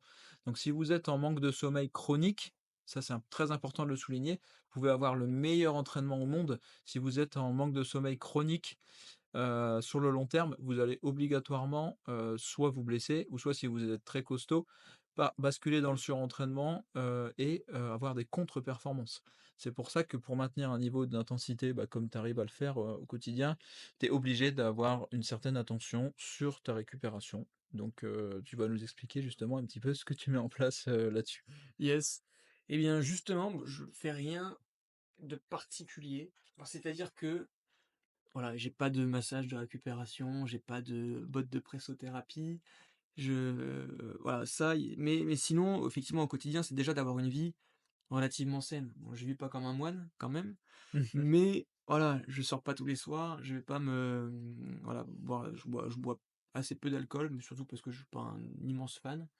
Donc, oui, tu vois, je bois pas de enfin, donc, c'est une vie relativement saine. Aussi, je mange, bon, je suis pas un spécialiste de la nourriture, mais je mange relativement sainement, notamment parce que dernièrement, en étant, à l'école, je bénéficiais d'une cantine matin, midi, soir équilibrée, donc ça, c'était une énorme chance, Mmh, mmh mh. de pouvoir, voilà, d'avoir des fruits à disposition, d'avoir des entrées Crudité. crudités à disposition, des plats variés, équilibrés. Ça, c'est une énorme chance. Si c'est moi demain qui me fais la cuisine, ce sera peut-être un petit peu différent, mais non, l'idée, voilà, de manger globalement sainement et après, c'est là effectivement, tu l'as dit, l'attention au sommeil et j'ai la chance de bien dormir. Je pense que je pourrais dormir un peu plus parce que malheureusement, il y a cet outil, malheureux qui s'appelle le téléphone sur lequel on passe tous beaucoup de temps et tu vois, comme quoi j'ai encore du temps parce que si on regardait mon temps d'écran, je crois que des séances, en faux, j'ai le temps d'en faire si je regarde un peu moins mon téléphone. Mais oui, donc globalement, attention au sommeil, donc oui, je pourrais dormir un peu plus, ça c'est clair, mais pour autant, comme je dors bien Et puis après, il y a la semaine, parfois tu tires un peu, mais il y a le week-end pour rattraper tout Oui. ça. Et en moyenne, ça donne quoi en heures de sommeil, du coup, pour toi? Moi, j'essaye allez, on va dire que là, si à l'école, je me lève vers 7 heures, d'éteindre à 23 heures 30. Dans le meilleur des cas, bah, souvent, non, je décale un petit peu, hein, mais enfin, minimum d'assurer 7 heures de sommeil. En dessous, D'accord, je sais qu'en dessous de 7 heures de sommeil, ça va être compliqué. tu le Après, je suis payes à fatigué. l'entraînement. Ah, mais même dans la vie de tous les jours, tu vois? Voilà. 7 heures de sommeil sur la semaine, j'arrive à le gérer. Et oui, c'est souvent ça parce que mais il faudrait, oui, j'aimerais bien, tu vois, monter à 7 heures 30, 8 heures, je pense que je les dormirais, hein. Mais après, je suis pas non plus un immense dormeur. Mais oui, 7 heures, c'est la limite. En dessous, difficulté, et le top, ça serait 8 heures. Je pense que je fais rarement 8 heures, je veux dire sur une semaine classique. Mais voilà, le 7 heures 7 heures 30, ça me permet, du lundi au vendredi de pouvoir vivre, comme il faut. Moins ça serait embêtant, en ce qui me concerne. Très bien. Bah, écoute, je pense qu'on a fait un peu le tour sur l'aspect, entraînement, sur l'aspect récupération. Mmh. Donc on peut voir encore une fois, hein, que, le plus important, bah, ça reste, le sommeil, hein, comme on l'a dit. On voit qu'on peut avoir un niveau de performance assez important, ce qui est le cas de Gauthier, sans forcément avoir des gros protocoles de récupération. Voilà, à condition de s'accorder, les fondamentaux, donc la De nutrition, bien boire aussi, et le c'est ça, je sais sommeil que je et bois énormément. évidemment l'hydratation, on n'en Oui, a parce pas que parlé. dans la journée, ouais, j'ai Voilà, soif. Si j'ai pas ma bouteille dans la journée, ça va pas parce que voilà, mais ça ça, je pense que c'est lié à la charge, effectivement. c'est hyper important aussi, J'ai soif, donc ouais. Après ça et de là, je bois pas mal de ceintures en récup. Après, voilà, l'eau oui, pétillante, maintenant j'ai pris de goût et la journée de l'eau plate sinon, voilà. très bien. Il nous reste un tout petit sujet à aborder, Mmh mh. les compléments alimentaires. Est-ce que tu utilises, des compléments alimentaires? Donc que ce soit du fer, que ce soit des protéines, que ce soit du magnésium, que ce soit Mmh. C'est vrai que de temps en voilà. temps, je prends une petite cure de vitamines, Isoxan Sport Endurance, là j'en prends, OK, 1 ouais. 2 fois par an. J'ai acheté une boîte il y a pas longtemps d'ailleurs, j'en ai pris quelques cachets, puis finalement, j'ai pas perduré, j'ai oublié. La spiruline que je prends, en ce moment, là, j'en ai plus. Mais, je suis un amateur de spiruline, oui, bon après là, c'est peut-être Ouais, aussi c'est très intéressant il y a aussi. peut-être aussi un peu un côté placebo, hein, mais ça avait été la mode à un moment. J'ai fait un peu de jus de betterave aussi pendant un temps, mais là, c'est terminé. Mais spiruline, oui, il faudrait que je recommence d'ailleurs, ouais. Et ça, mais bon, là, il y a un côté placebo, je pense. Parce que Tu bon, sentais que ça t'avait aidé quand non, même? franchement, non. Non, pas Mais spécialement? mais c'est dire de se faire du bien, tu vois? Tu te lèves le matin, tu Ouais. prends tes 3 cachets de spiruline, tu es content, tu fais: «Ouais, c'est bien, on est parti, youhou!» Mais bon, c'est le genre de choses, tu te dis: «Ça va pas me faire de mal». Plus C'est de ça, temps c'est en temps, naturel une cure donc de vitamines, on va dire, peut-être, je sais pas, en plein cœur de l'hiver ou si tu enchaînes une période, où justement tu sais que tu vas dormir un peu moins, un peu plus, prenante, mmh de se dire: «Tiens, allez, je vais essayer de compenser, de prendre des vitamines».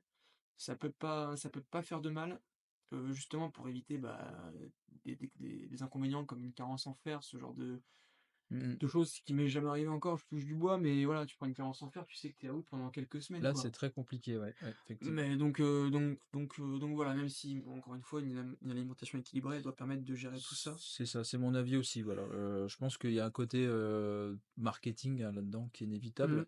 Oui. Heu, Clairement, comme tu l'as bien dit, tu penses toi-même que c'était beaucoup Ah oui. placebo. Donc Oui, tu bien vois, sûr, on la se rejoint spiruline, encore une fois pareil. là-dessus. Le côté complément alimentaire, je pense qu'il y a, bah, ouais, sans mentir, il y a un gros côté marketing. Il faut pas oublier que c'est l'hygiène de vie qui va vraiment faire la différence aussi. Quoique ça peut être une aide, de manière ponctuelle sur la saison, ça peut effectivement aider donc je pense à la fameuse cure de vitamine D, C'est ça, ouais. l'hiver, Bah, c'est ah oui, ça bah oui, heu, c'est important, surtout que dans nos régions, on en manque. voilà. Il manque un peu de soleil donc il y a quand même quelques avantages. Aussi, et puis tu vois, ce que je fais un peu plus pour finir, c'est la boisson de récupération, Décathlon, Oui, donc protéinée. Bon, je ouais, crois que c'est 10 grammes ça doit être, donc c'est pas énorme en protéines. Mais notamment, voilà, là, avant, je le prenais vraiment qu'après les compétitions. Et là, je me suis dit, maintenant, ouais, allez, 1 fois par semaine, notamment, tu vois, après la après sortie les longue le gros dimanche, ouais, ouais, ça peut avoir un intérêt pour, effectivement. tout de suite là ou sinon si la séance va être compliquée ou si on est sur une période, de travail un peu plus importante. Parce qu'il va aussi y avoir des périodes, c'est vrai que j'en ai pas parlé dans la programmation, mais parfois il y a des périodes tu sais, où tu vas sur les 3 semaines qui arrivent, davantage, travailler sur l'intensité. Bien Donc, sûr. voilà, il y a aussi de l'effet placebo, mais physiologiquement, c'est intéressant Oui, oui, ça c'est d'avoir un indéniable. apport protéiné rapide après l'entraînement, après une grosse séance notamment. Pas que, mais donc voilà, c'est ce que je fais davantage avec moins de scrupules maintenant. La boisson de récupération, est-ce que l'intérêt est important? Je sais pas, mais c'est un truc que je fais. Après voilà, rien de plus. Bah, je pense que c'est intéressant, effectivement, d'avoir un apport de protéines après l'effort. Après, il faut savoir qu'on peut très bien le trouver, en fait, dans son alimentation, Oui, c'est encore une vrai, fois. si tu manges rapidement, ouais. Donc pour les personnes, on va dire, qui ont des petits appétits, qui ont pas forcément faim, qui sont un peu ballonnés après l'entraînement, qui arrivent pas tout de suite à manger le gros morceau de blanc de poulet Mmh. voilà un encas, on va dire, très protéiné, qu'il soit sucré ou salé. Ça peut être intéressant de le consommer liquide, effectivement. Après, encore une fois, je fais partie de ceux qui pensent que c'est pas obligatoire et qu'on peut s'en passer à condition, effectivement, d'avoir une nutrition, optimale. Mais pourquoi pas? Si vous êtes, petit mangeur, que vous avez un bon volume d'entraînement, que vous êtes sujet aux courbatures après les entraînements, ça peut être intéressant, pour, bah, reconstruire la masse musculaire, de manière un peu plus rapide. Voilà, encore une fois, ça ne remplacera jamais une bonne alimentation, mais c'est un plus et je pense qu'à très haut niveau de pratique, ça peut être intéressant d'avoir un complément de protéines, un petit peu supérieur à la moyenne. Donc autour, on peut monter jusqu'à 3,2-3,3 grammes de protéines par kilo de poids de corps pour un sportif, voire même un petit peu au-delà. C'est intéressant. Je me Voilà. souviens, ouais, pour finir sur ça, d'une interview d'Alexis Miele qui remonte un petit peu, mais il était déjà très fort, qui disait que lui, il prenait rien du tout. Voilà, Tu vois? donc Comme comme quoi, quoi même chez un pro, chez un mec, exactement. qui a fait des sélections, en équipe de France, bon, c'est pas forcément Non, moi je il y a un côté psychologique c'est mon avis aussi, ouais, ouais. qui reste, important. Je pense qu'avec une bonne alimentation, tout est possible, Ouais, ça c'est clair. bon, pour conclure là-dessus. Bah, je pense qu'on a fait le tour. Là, je vais juste te poser une dernière question pour conclure sur cette, partie-là. Mmh. Bah, on en a vaguement abordé le sujet, mais quel est ton regard sur ta pratique, à l'heure actuelle et comment tu analyses ta progression, déjà, premièrement? Mmh. Et qu'est-ce que tu pourrais mettre en place à l'avenir pour, progresser et passer un cap dans ton entraînement? Et est-ce que tu en as l'envie aussi? Ça, c'est important. Mmh. Est-ce que tu veux vraiment aller chercher au-delà? Pour, pourquoi pas, vraiment aller se rapprocher de performances au top niveau, national. Quelles sont tes ambitions? Est-ce que ça le sport va re la pratique sportive va rester vraiment un plaisir? Ou tu veux aller chercher les petits gains marginaux comme on parlait ensemble, hein, la musculation, peut-être, pousser un petit peu plus sur la nutrition, sur la récup, voilà. Qu'est-ce que tu penses pouvoir mettre en place pour aller chercher ces précieuses secondes, qui font la différence sur la concurrence? C'est vrai que c'est une bonne question, bah, le regard sur ma pratique actuelle, bah, c'est vrai que là, en ce moment, alors on se parle, j'ai jamais couru autant, je me suis jamais autant entraîné mais d'un autre côté, comme c'est venu naturellement et progressivement et beh, j'ai pas l'impression, enfin je suis ça me pose pas de difficulté, en fait. À l'heure actuelle, c'est vrai que quand on regarde ça de l'extérieur, on va se dire: «Bah, lui, il court, allez, peut-être 9 fois, peut-être ce que je vais faire actuellement 9 fois dans la semaine». Mais en fait, parfois je me dis parfois j'ai pas envie d'y aller, mais je vais me dire: «Mais en fait, mais tu vas rester chez toi, tu vas rester dans le canapé, tu vas passer 2 heures, 1 heure sur ton téléphone, alors ben non, pour faire ça, va courir». Bon, ça reste une façon de se motiver qui vaut ce qu'elle vaut, mais non, donc ouais, je suis d'un côté quand même, bah, ouais, quand tu prends un peu de recul, ce qui est pas souvent le cas, tu te dis, d'un côté, je suis fier d'être arrivé à une pratique aussi poussée, mais la réalité derrière, c'est que j'ai un bon niveau, mais je suis encore, très loin. Toi qui sais ce que c'est, qui sait ce que c'est un chrono, qui sait comparer les performances. Typiquement, par exemple, voilà, pour les non-initiés, je suis très loin d'une sélection en équipe de France, par exemple. Et puis j'y arriverai, là, s'il y a quelque chose, c'est une porte qui s'ouvrira à jamais pour moi parce que là, ça y est, j'ai 26 ans, c'est trop tard. Donc après, c'est vrai que c'est ça qu'il faut peser et puis tu en arrives sur des questions de motivation intrinsèque, c'est finalement pourquoi je cours? Parce que, on a tous des C'est une bonne limites question, et en effectivement. ce qui me concerne, mais je sais très bien que voilà, le haut niveau, le très haut niveau, bah, pour moi, c'est pas possi enfin, c'est plus possible maintenant. D'ailleurs, on l'a j'en ça n'a jamais vraiment été envisagé, mais voilà, là, maintenant, c'est juste des trucs, tu sais que tu as une pratique qui peut te faire plaisir, mais que très haut niveau, il faut faire une croix dessus, quoi. Je serai jamais champion de France, élite, enfin ça c'est, strictement impossible. ou alors il faudrait que je prenne des produits, Mmh, mmh. mais c'est pas l'ordre du jour et puis du coup, enfin ouais, si un jour je le suis, c'est que j'ai pris des produits. Je le dis maintenant, enfin c'est qu'il y aura un souci. Du moins je parle sur les petites distances là, sur le 8, le 15, enfin Alors c'est ce que j'allais dire, ce qui a été enfin ce qui a été en ce qui me concerne, ce que j'ai préféré faire jusqu'à présent, c'est cette pratique, sur des courtes distances et voilà, où je vois un petit peu quand même, heu ce que j'ai pu faire et que tu vois que finalement la progression, j'espère encore progresser, mais que, ouais, là, voilà, si tu gagnes plus, tu arrives à un âge où tu vas plus gagner 10 secondes en une saison sur 1500 mètres, quoi, tu vois? Ça, c'est plus possible. Donc, ouais, sur la perspective d'évolution, mais c'est vrai que là, on en a pas trop parlé jusqu'à présent, mais pour l'instant, ma chance, ça a été de vivre en tant qu'étudiant, quoi.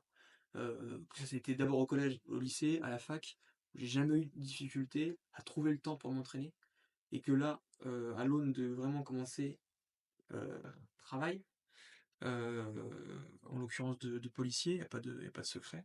Dans les semaines qui suivent là, va vraiment y avoir une question d'organisation beaucoup plus poussée, parce que pour la première fois de ma vie, même si j'ai fait des stages dernièrement, c'était sur des périodes courtes.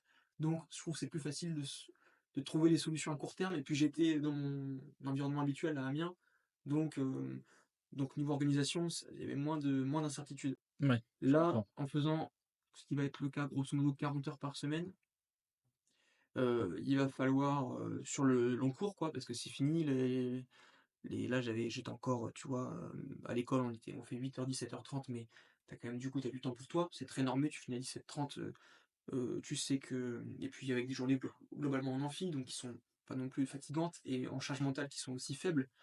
Là, c'est autre chose. Donc ça va être une découverte. Personnellement, j'ai envie de trouver les solutions. Je sais que ça va passer par plein de choses, ça va passer aussi par le fait, de trouver des gens avec qui courir, pas forcément tout le temps, mais un petit peu, de pouvoir le partager, de pouvoir, oui, recréer un peu cet environnement favorable, à la performance ailleurs, quoi. Parce que tout seul, j'ai peur de m'épuiser. Mais en tout cas, l'envie, ouais, l'envie, à l'heure où je te parle, je l'ai. Trouver les solutions, au moins pour, voilà, verrouiller. Peut-être que j'arriverai pas forcément à courir totalement, autant que j'ai pu le faire ces dernières semaines, mais voilà, de garder, un volume, suffisant Continuer à pour maintenir tes continuer, performances. voilà. Et puis, pour l'instant, ce qui a été, voilà, quand je me pose la question le soir dans mon lit, sur des nuits blanches, ce qui a été une grosse source de motivation perso, ça a été de, voilà, continuer à progresser. Tu vois? Donc demain, si je stagne ou même que je régresse, enfin, surtout régresser, c'est quelque chose que j'aurais je pense, du mal à accepter à l'heure actuelle. Et non, puis après, je pense que c'est surtout une question d'organisation. Il faut trouver les leviers, mais tu vois, là, typiquement, sur le futur travail, je vais avoir une pause, méridienne assez importante. Voilà, est-ce que la solution, ça va être de courir le midi, ce que je fais jamais actuellement? Certainement, ça va être un des leviers, je pense, ça va être de courir le midi, prendre l'habitude d'y aller le midi, et que voilà, tout est une question de volonté d'organisation et que c'est faisable. Ça va être, falloir trouver l'agencement, mais voilà, le but, ça va être de, voilà, au moins maintenir cette charge d'entraînement. Faire plus, je pense que ça va être compliqué, notamment, tu vois, ces leviers, on parlait de gains marginaux en musculation, c'est un travail qui est nécessaire. Je pense que ça, je vais avoir plus de mal. Ça dépend peut-être de comment j'arrive à m'entourer sur place. On ne sait jamais, je sais pas, tu vois, je compte rester licencié à Camon, mais si tu peux trouver l'appui d'un club, à côté, je sais, Bien c'est, sûr. voilà, de ne pas rester seul en fait, parce que de s'entourer, parce que, voilà, et puis que tout ce qui est partagé est plus facile, voilà, ça sera aussi un enjeu, je pense. Très bien. Et du coup, tu l'as dit toi-même, hein, sur les distances très courtes, je te rejoins un petit peu que on peut pas aller chercher une marge de progression, bah, jusqu'à un âge, très avancé, hein. Heu, à l'heure actuelle, est-ce que tu penses pouvoir encore aller chercher, de la progression importante sur, ta distance Ouais, de prédilection, qui est le 1500? Ou est-ce que tu penses progressivement migrer vers le 5000, 10 000, le semi, le marathon? Alors après, ce qui dit marathon dit forcément ouais. beaucoup plus de volume d'entraînement derrière. Mmh. Quel est ton avis là-dessus? En sachant que je pense que vu quand même ta vitesse de base qui est quand même très bonne, faut pas se le cacher, c'est Mmh. quand même pas mal. Je pense que, avec ta AVMA équivalente, tu pourrais prétendre à quand même des chronos très sympas sur le plus Mmh. long. Donc, qu'est-ce que tu penses pouvoir faire, là-dessus? C'est vrai, ouais. Bah, pour l'instant, bah, je sens bien ce qui me plaît davantage, ça reste les courtes distances, tu OK, vois. donc tu es quand même, attiré par la courte Même tu vois, distance? dernièrement, c'est le 800, c'est je sais si j'y retourne, il faudrait que je me prépare mieux, mais Tu as typiquement envie peut-être de f Adrien a fait une saison hivernale sur 800, bah, ça m'a donné beaucoup envie, ouais, je comprends. et que je suis resté sur du plus long parce que par simplicité, parce qu'aussi dans les conditions dans lesquelles j'étais à l'école, il y a une piste, mais qui est plus petite, c'est du béton ou de la cendraie. Je savais que les séances rapides, ça allait être plus compliqué et que j'allais être plus souvent seul, donc c'était plus simple de faire du long. Mais je l'aurais, typiquement, si j'étais resté sur Amiens, si on avait partagé toutes les séances, c'est quelque chose qui m'aurait plu. Donc, oui, et puis ouais, tu vois, typiquement, faire un marathon, là, ça m'attire pas du tout. À l'heure actuelle, D'accord. hein, à l'heure actuelle, ça m'attire pas du tout. J'ai fait mon premier 10 là, récemment, c'était au mois de décembre. Oui, c'est ça, au mois de décembre. J'ai fait 30-59 au Liborne au mois de décembre. Ça me faisait plaisir d'essayer, mais voilà. C'est vrai que pour l'instant, je prends beaucoup de plaisir, beaucoup plus de plaisir sur 800, 1500, 3000, 5000, pas plus. D'accord, c'est pas quelque En chose qui compétition. qui te fait vibrer la longue distance, Pour lui? l'instant, non, mais je pense que ça viendra, tu vois. Mais c'est justement parce que je sais aussi d'un côté que mes années sur ces distances-là sont un peu comptées, là, comme j'ai 26 ans. Voilà, jusqu'à Tu veux peut-être possible continuer à jusqu'à profiter encore un petit bah, peu de tant que ce oui, c'est tant que ça, tu tant peux? que je peux, parce que ouais, j'ai un goût d'inachevé. Après, ça, c'est le côté, mais on en discutait un peu en off, mais voilà, pour la petite histoire, je racontais ma vie, mais après, c'est que sur 800 mètres, je fais 1,51,82 en junior, que là où j'ai porté mon record cette année à 1,50,64, ce qui correspond globalement à le gain permis par les chaussures. Donc, grosso modo, j'ai le même niveau sur 800 que quand j'avais 18 ans. Ça, j'ai un peu de mal à l'accepter. Et surtout, enfin, ouais, ça reste une interrogation. Ça reste une interrogation.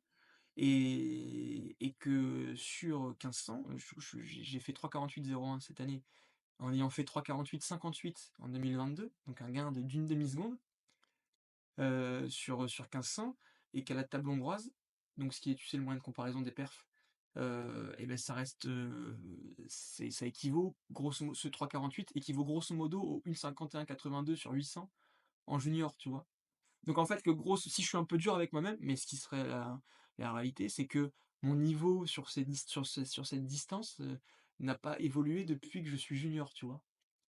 D'accord. Si on ben, bah, après c'est une conclusion, peut-être que je me trompe, hein, mais du moins sur 800, enfin la réalité est là, c'est que j'ai fait une 51,82 junior, après en espoir j'ai fait une 51,28 avec les mêmes chaussures, et que là, en bossant moins la vitesse 800, certes, je vais faire une 50,64, mais voilà, le gain c'est la chaussure.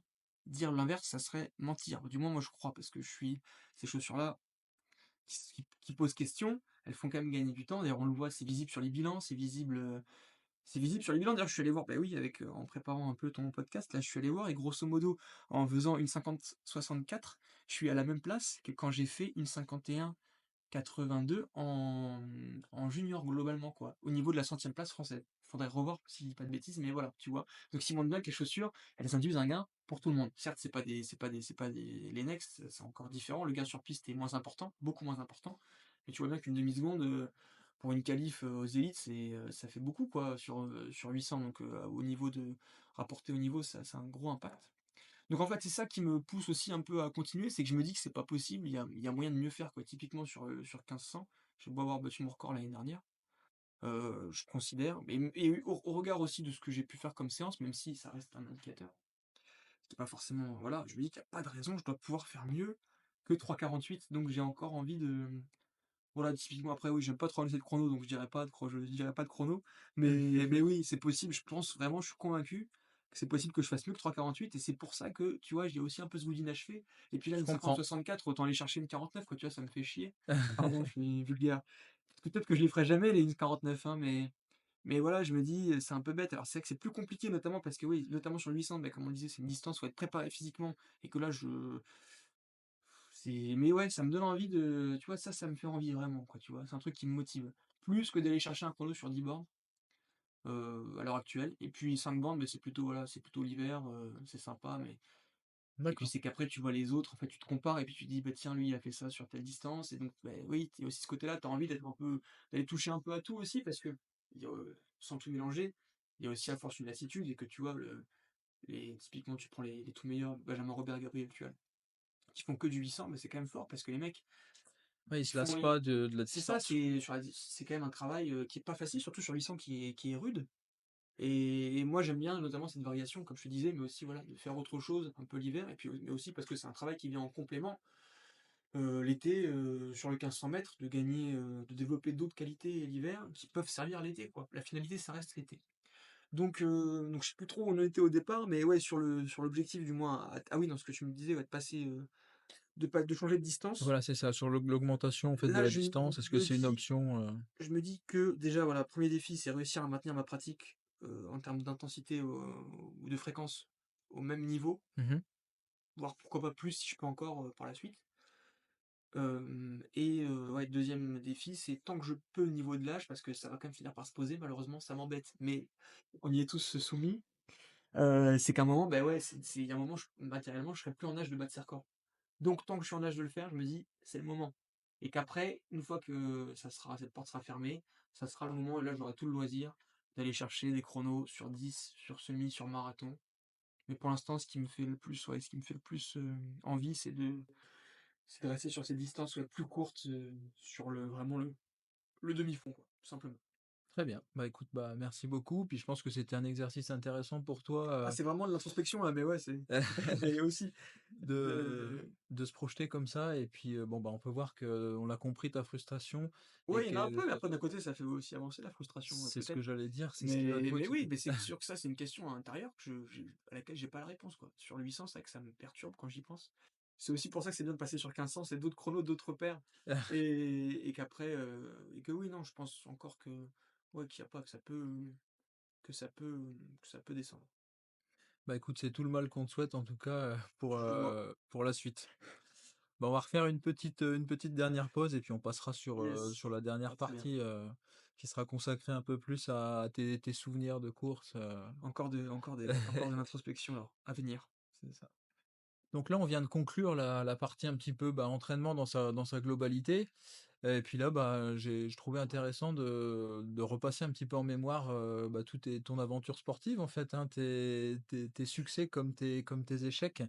Oui. Donc la première question que je vais te poser, pour commencer cette partie, c'est, quel est ton plus grand souvenir de course et la performance dont tu es le plus fier en fait, depuis Mmh. tes débuts? Qu'est-ce qui t'a rendu le plus fier?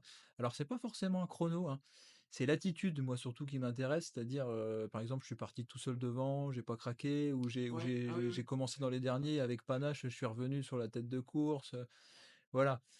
Quel est on va dire le geste sportif presque que tu es le plus fier, en fait?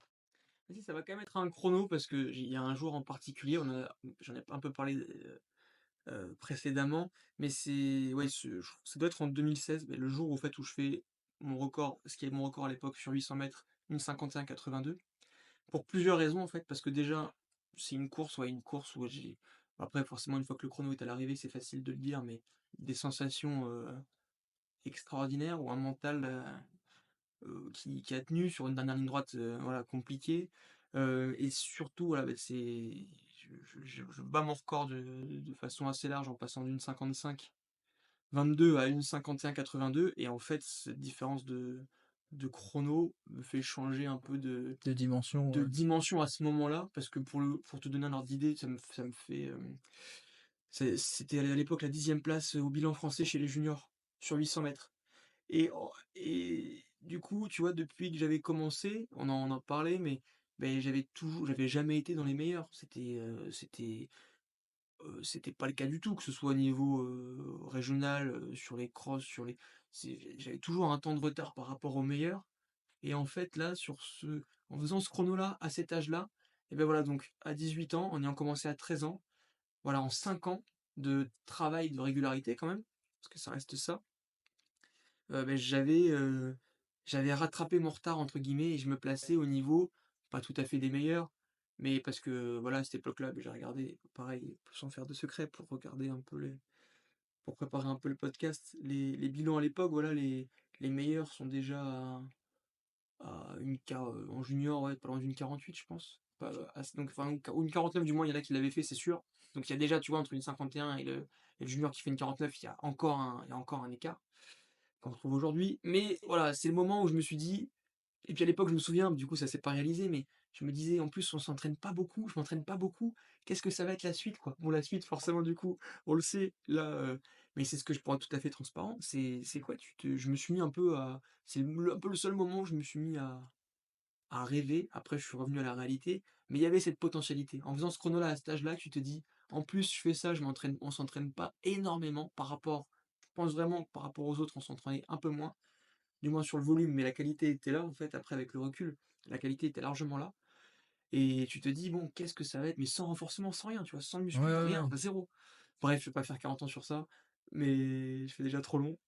C'est ça, c'est le souci de parler de soi, tu vois? Comme quoi on a tous un peu un côté, égocentré, hein, dont il faut se méfier. Mais bref, donc pour ces 2 raisons-là, ouais et puis c'est la fois où je me suis le plus donné de sensations. C'est la seule fois où je me souviens, enfin ou presque, avoir eu des frissons, après une course. Tu vois, ça m'a marqué. Sinon après, ça m'est parce que je m'attendais pas aussi, voilà. C'est le point que je voulais c'est aussi pour Oui, ça, c'est un point ça qui est beau central. aussi. C'est aussi un point central, pardon et peut-être le principal, c'est que, voilà, tu arrives, tu fais une 55, ce qui est un bon chrono, c'est bien. Mais je m'attendais pas à aller si vite et voilà, c'est peut-être la seule fois où je me suis, ou là, c'est la seule fois où je me suis autant surpris. Là, tu te dis: «Ouais», tu arrives, tu les yeux, tu fais: «Putain, pardon, c'est moi qui ai fait ça, quoi». C'était plutôt ça, c'est surtout ça, en fait, le principal, je crois, dans tout ça. C'est Mmh. que, ouais, cette surprise et c'est la seule fois où ça m'est arrivé jusqu'à présent autant de te dire: «Ouais, là, j'ai fait vraiment un truc», tu sais, on a un peu ce côté chaque fois, tu jamais satisfait. J'ai ce côté-là, après la course, jamais satisfait, machin, on peut toujours faire mieux. Là, cette fois-là, je me dis: «Ouais, enfin, oui, c'était» et j'arrête, parce qu'après je vais être trop long. C'était Mais le ouais, ce côté surprise, c'était extraordinaire et c'est pour ça que c'est pour ça qu'il y a eu des frissons de ce genre de choses. C'est ouais, c'était vraiment ce côté surprise, voilà, une sorte un peu de mini accomplissement, quoi, à ce moment-là. Mais bref, j'en parle beaucoup, c'est vrai que j'en parle pas souvent parce que voilà, tout le monde s'en fout.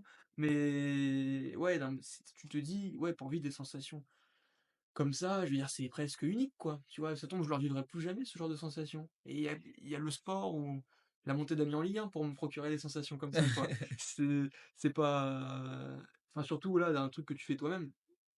Voilà, pour le meilleur. Après, on va venir au pire, j'imagine. c'est ça.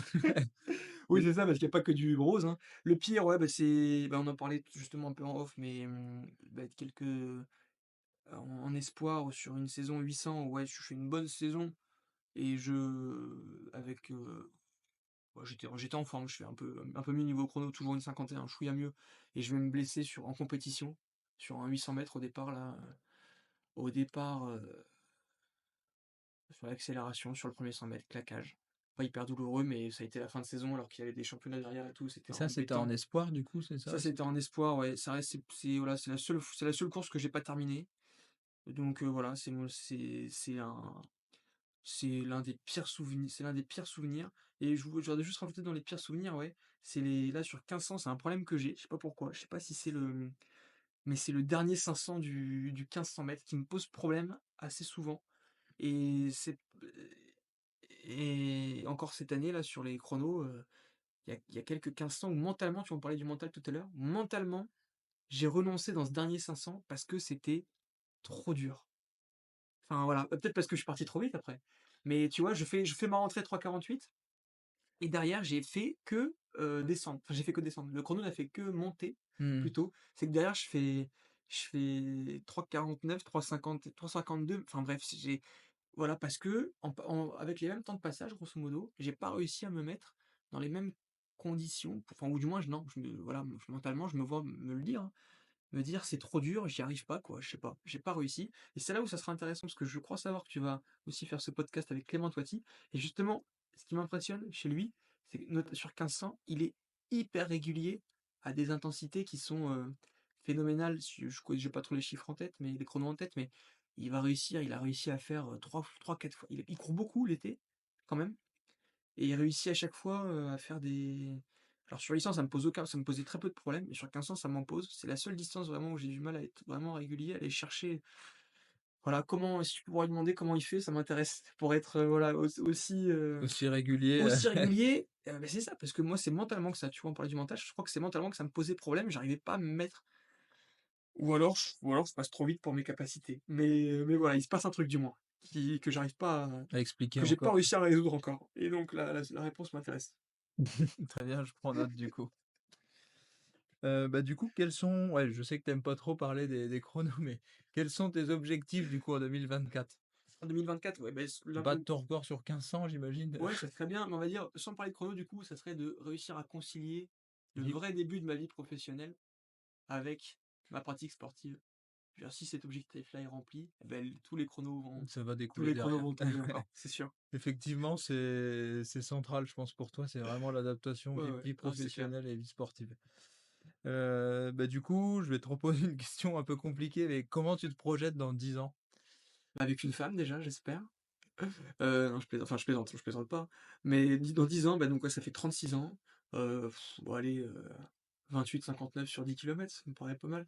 OK. Non, mais non, Bah, j'exagère un peu là. pourquoi Mais pas, quoi. j'exagère, mais ouais, j'imagine, ouais, dans 10 ans, ouais, peut-être plus sur, Sur les longues on distances, verra, quoi, ça un sera peu plus. intéressant. Ça sera peut-être très dur à réécouter ça dans 10 ans, tu vois? Parce que je ferai peut-être, 30 kilogrammes de plus et Non, je pense ouais. Mais ah oui, bah, une autre distance, là, oui, typiquement, ouais, tu vois, dans 10 ans, du 10 kilomètres, du semi, pourquoi peut-être que j'aurais couru mon premier marathon d'ici là. OK. Mais oui, c'est sûr que je pense que là, tu es en train de bah, Et avoir tu te vois continuer de toute façon la course à pied, là ça, c'est une bonne question. après même si on sait jamais encore une fois ce que l'avenir nous réserve, mais C'est clair. C'est vrai que c'est une bonne question. Il y a une fin à tout, hein. c'est ça. C'est vrai que parfois ça donne un peu le vertige, parce qu'en fait, c'est pas ça, mais c'est que la course à pied, ça m'a tellement apporté. Tu te dis demain enfin, tu vois, c'est tout bête, mais oui, bah, c'est des bilans que tu fais mentalement et je crois que tout le monde se les fait un peu. Moi, là, demain enfin, là, je fais le bilan, la moitié des gens que je côtoie au quotidien, enfin, dans la vie où je suis mais c'est la moitié des gens que je côtoie, c'est lié au sport, en fait, enfin, lié à ce sport, tu vois? Donc ça m'a Bien sûr. apporté je me dis, en fait, Beaucoup, ouais. si j'avais jamais commencé ce sport, je me dis: «Mais quel homme je serais aujourd'hui?»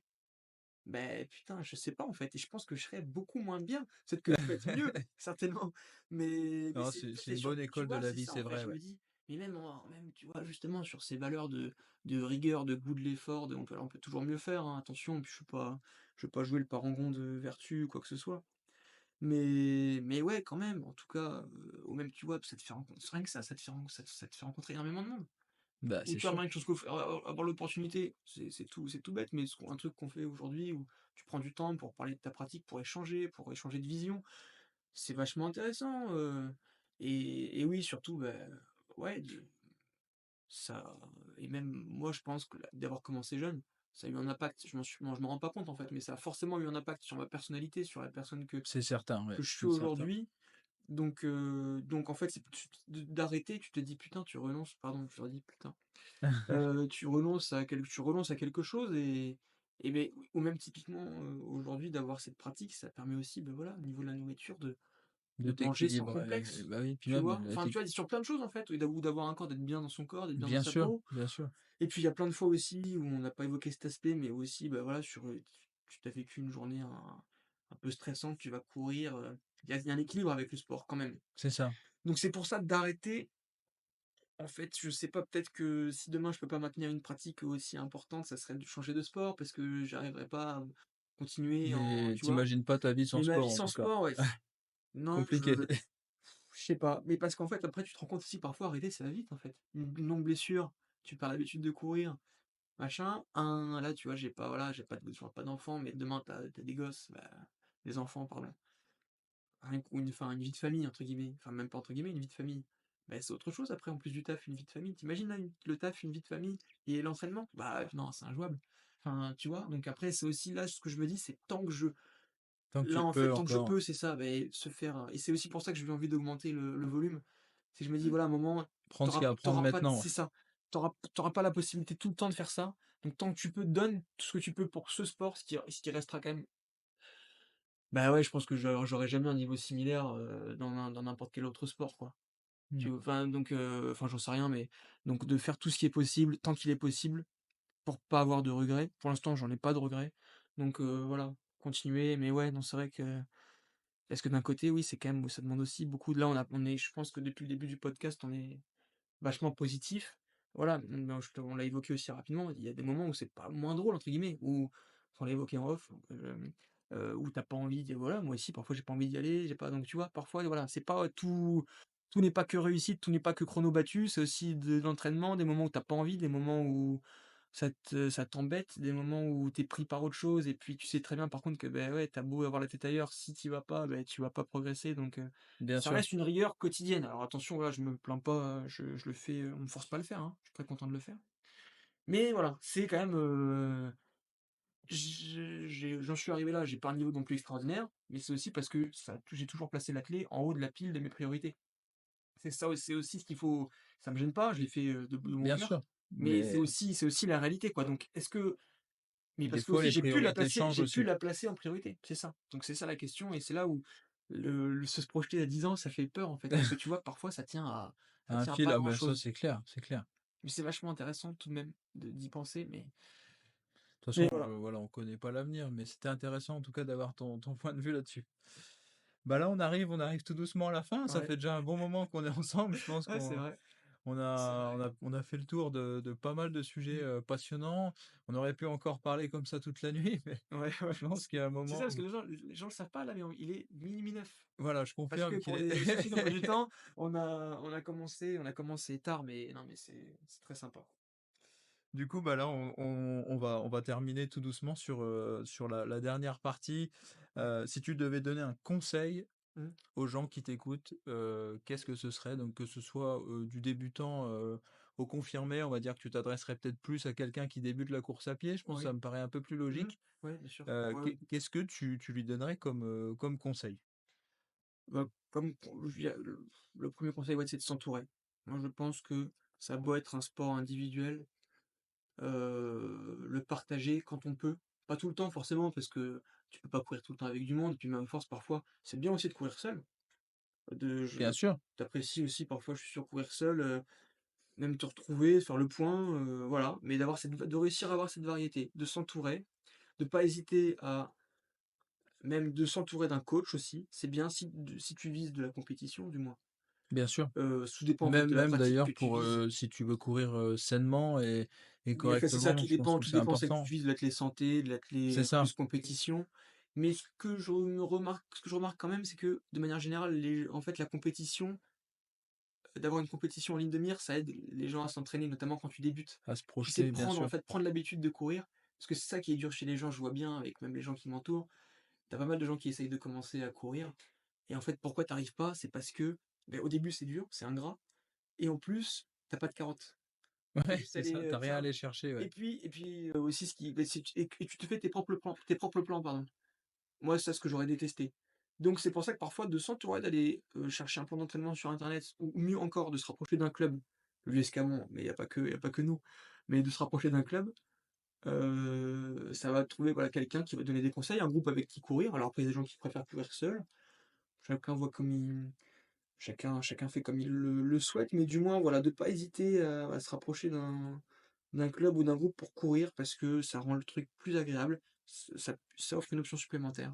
Donc si, le conseil, principal pour prendre du plaisir en courant, bah, c'est de s'entourer, quoi. Ça serait mon meilleur conseil, je pense. Très bien. Et du coup, bah, si tu pouvais revenir en arrière, toi, si tu pouvais te reprojeter à le petit Gauthier de 8 ans, qu'est-ce que tu lui dirais aujourd'hui? Ouais, bah, dans l'absolu, peut-être commencer un chouïa plus tôt, d'un point de vue purement performance, pardon. Mais non, enfin globalement, non, tu vois, comme je te disais un peu Tu avant, regrettes pas grand-chose, ouais, de non, parce que on justement, c'est le risque, je pense, c'est de dire, bah tiens, si j'avais fait ça, peut-être que, et en fait, t'en sais rien, parce que peut-être que si j'en avais fait plus à tel moment, peut-être que j'aurais fini par arrêter, peut-être que je me serais blessé, ou puis on va dire, on s'est blessé quand même. Donc non, pas de regret, justement, plutôt, je prends plutôt l'autre sens, j'ai eu beaucoup de chance dans la manière dont tout s'est goupillé, notamment au début, d'avoir ce toujours groupe, bien encadré, ce ouais. coach, ce groupe, et en fait, s'il avait manqué l'un ou l'autre, bah, tout ça n'aurait peut-être jamais pris. Tu vois, c'est tout con, mais voilà, peut-être que s'il y a pas Adrien, en commençant, même si au début il y avait, après, enfin, du moins c'est celui qui a l'un de ceux qui a continué, mais voilà, peut-être que si Adrien est pas là, à l'époque, peut-être que moi j'arrête, 2 ans plus tard, tu vois? OK, ouais. Parce qu'au final, il y en a d'autres qui étaient là, mais qui ont arrêté, qui étaient des amis aussi, hein, c'est pas le sujet, mais tu vois? Donc en fait, il y a eu un concours de circonstances qui est assez phénoménal avec le recul. Donc ouais et après qui amène voilà, on n'est pas les meilleurs, français, mais on a un niveau qui permet de se faire plaisir Bien et puis sûr. au-delà du niveau, voilà, c'est aussi, bah, se faire du bien, mentalement, faire du bien à son corps et donc sur ça, non, franchement, cette pratique, c'est que du positif, quoi. Très bien, bah, écoute, on arrive presque à la fin. Là, je te Mmh. demanderai un petit peu, ta citation préférée, une citation qui va vraiment te te Ouais. te définir personnellement. Alors c'est peut-être un petit peu fort, mais c'est une citation qui va te plaire, je pense et une citation un petit peu chauvine, c'est: «Impossible n'est pas français». Même si après attention, hein, chacun a ses limites, mais c'est plutôt d'avoir d'être plus c'est plutôt un état d'esprit dans le sens, voilà, tu as envie d'arriver à un endroit, tu trouves, une solution, tu trouves un moyen, d'être plutôt dans le côté positif de: «On va trouver des solutions», voilà, dans le côté, optimiste, Pas de limite, ouais. voilà. Bien sûr des limites, je te disais, on en a tous. Typiquement en ce qui me concerne, voilà, l'équipe de France, des trucs comme ça. C'est des trucs, voilà, c'est pas pour moi. C'est un cran au-dessus, c'est des mecs, bah, voilà, qui ont soit un truc en plus ou qui ont peut-être, mieux bossé. Mais pour autant, bah, voilà, chacun à son niveau, se fixer des objectifs et réussir à les atteindre, je crois quand même que c'est ce qui motive c'est ce qui c'est j'ai son on en parlait tout à l'heure, mais c'est voilà, trouver des trucs qui font que tu as envie de te lever le matin, quoi. Je trouve ça, c'est hyper important. Le jour où tu as pas ça, voilà et moi l'athlé, c'est ouais, c'est le truc, qui fait que j'ai envie de me lever le matin, quoi, notamment. Pas que, mais quand même pas mal. Donc en ce moment du moins. Mmh.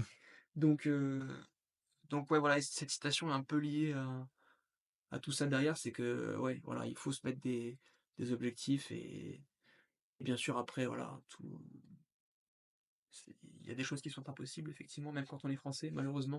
Mais voilà, l'état d'esprit, ça fait déjà une grosse partie du travail se fait dans Même l'état si ça d'esprit. l'est, je pense, il faut toujours se faire, se convaincre du contraire. Mais déjà, mais c'est ça parce que le ment ouais, après je suis pas spécialiste du sujet, mais je suis un peu comme ça quand même.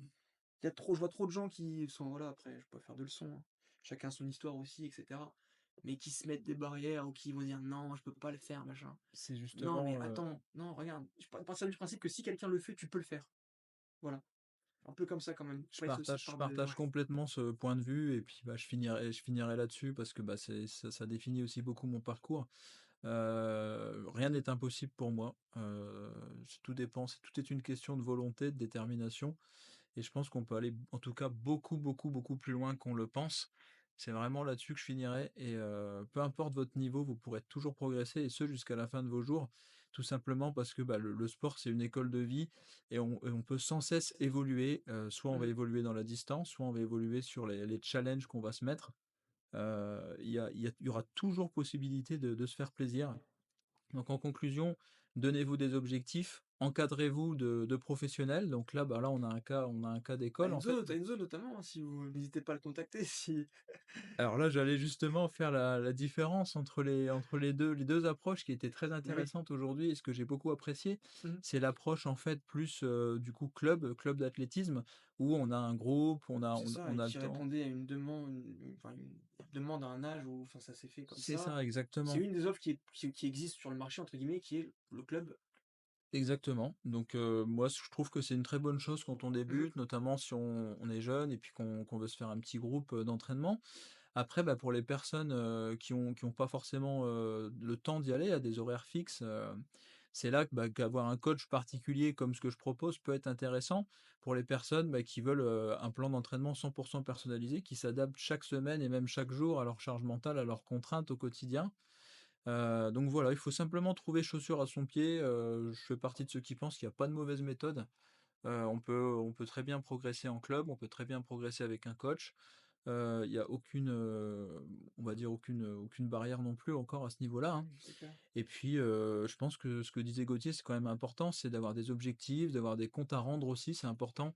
Moi, je fonctionne beaucoup comme ça avec mes athlètes, c'est-à-dire que tous les jours, on communique ensemble et puis, bah, ils ont toujours des comptes à me rendre à la fin de leur séance et ça leur permet de toujours se challenger, toujours se donner de nouveaux objectifs et puis de se sentir soutenu, d'avoir quelqu'un à qui parler et d'avoir surtout une individualisation dans l'entraînement. C'est surtout là-dessus que voilà, j'insiste beaucoup, notamment par rapport aux blessures pour les personnes un peu plus fragiles. Donc voilà, en tout cas, ça aurait été le mot de la fin et puis, bah, super content en tout cas d'avoir pu partager ce moment avec Bah, toi. écoute, plaisir partagé. Merci beaucoup pour l'invitation Et puis, bah, on se retrouve très prochainement dans un nouvel épisode. Et encore merci à toi Gauthier, puis bonne continuation. Bah, écoute, tout le meilleur pour toi Enzo, et puis ça m'a fait plaisir d'échanger cette discussion avec toi. Et puis bonne continuation à toi dans ta vie pro comme dans ta vie perso. Bah, merci beaucoup et puis à bientôt. Salut.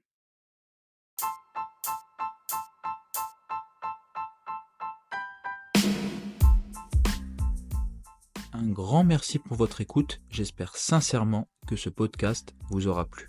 Si c'est le cas, je vous invite à laisser 5 étoiles sur votre plateforme de podcast préférée. Je vous invite également à me suivre sur mon compte Instagram et ma page Facebook Run Success-coaching. Pour toutes les personnes souhaitant progresser ou améliorer leur performance en course à pied, il faut savoir que je propose un appel bilan 100% gratuit dans lequel je réponds à toutes vos questions et je vous aide à planifier au mieux votre saison.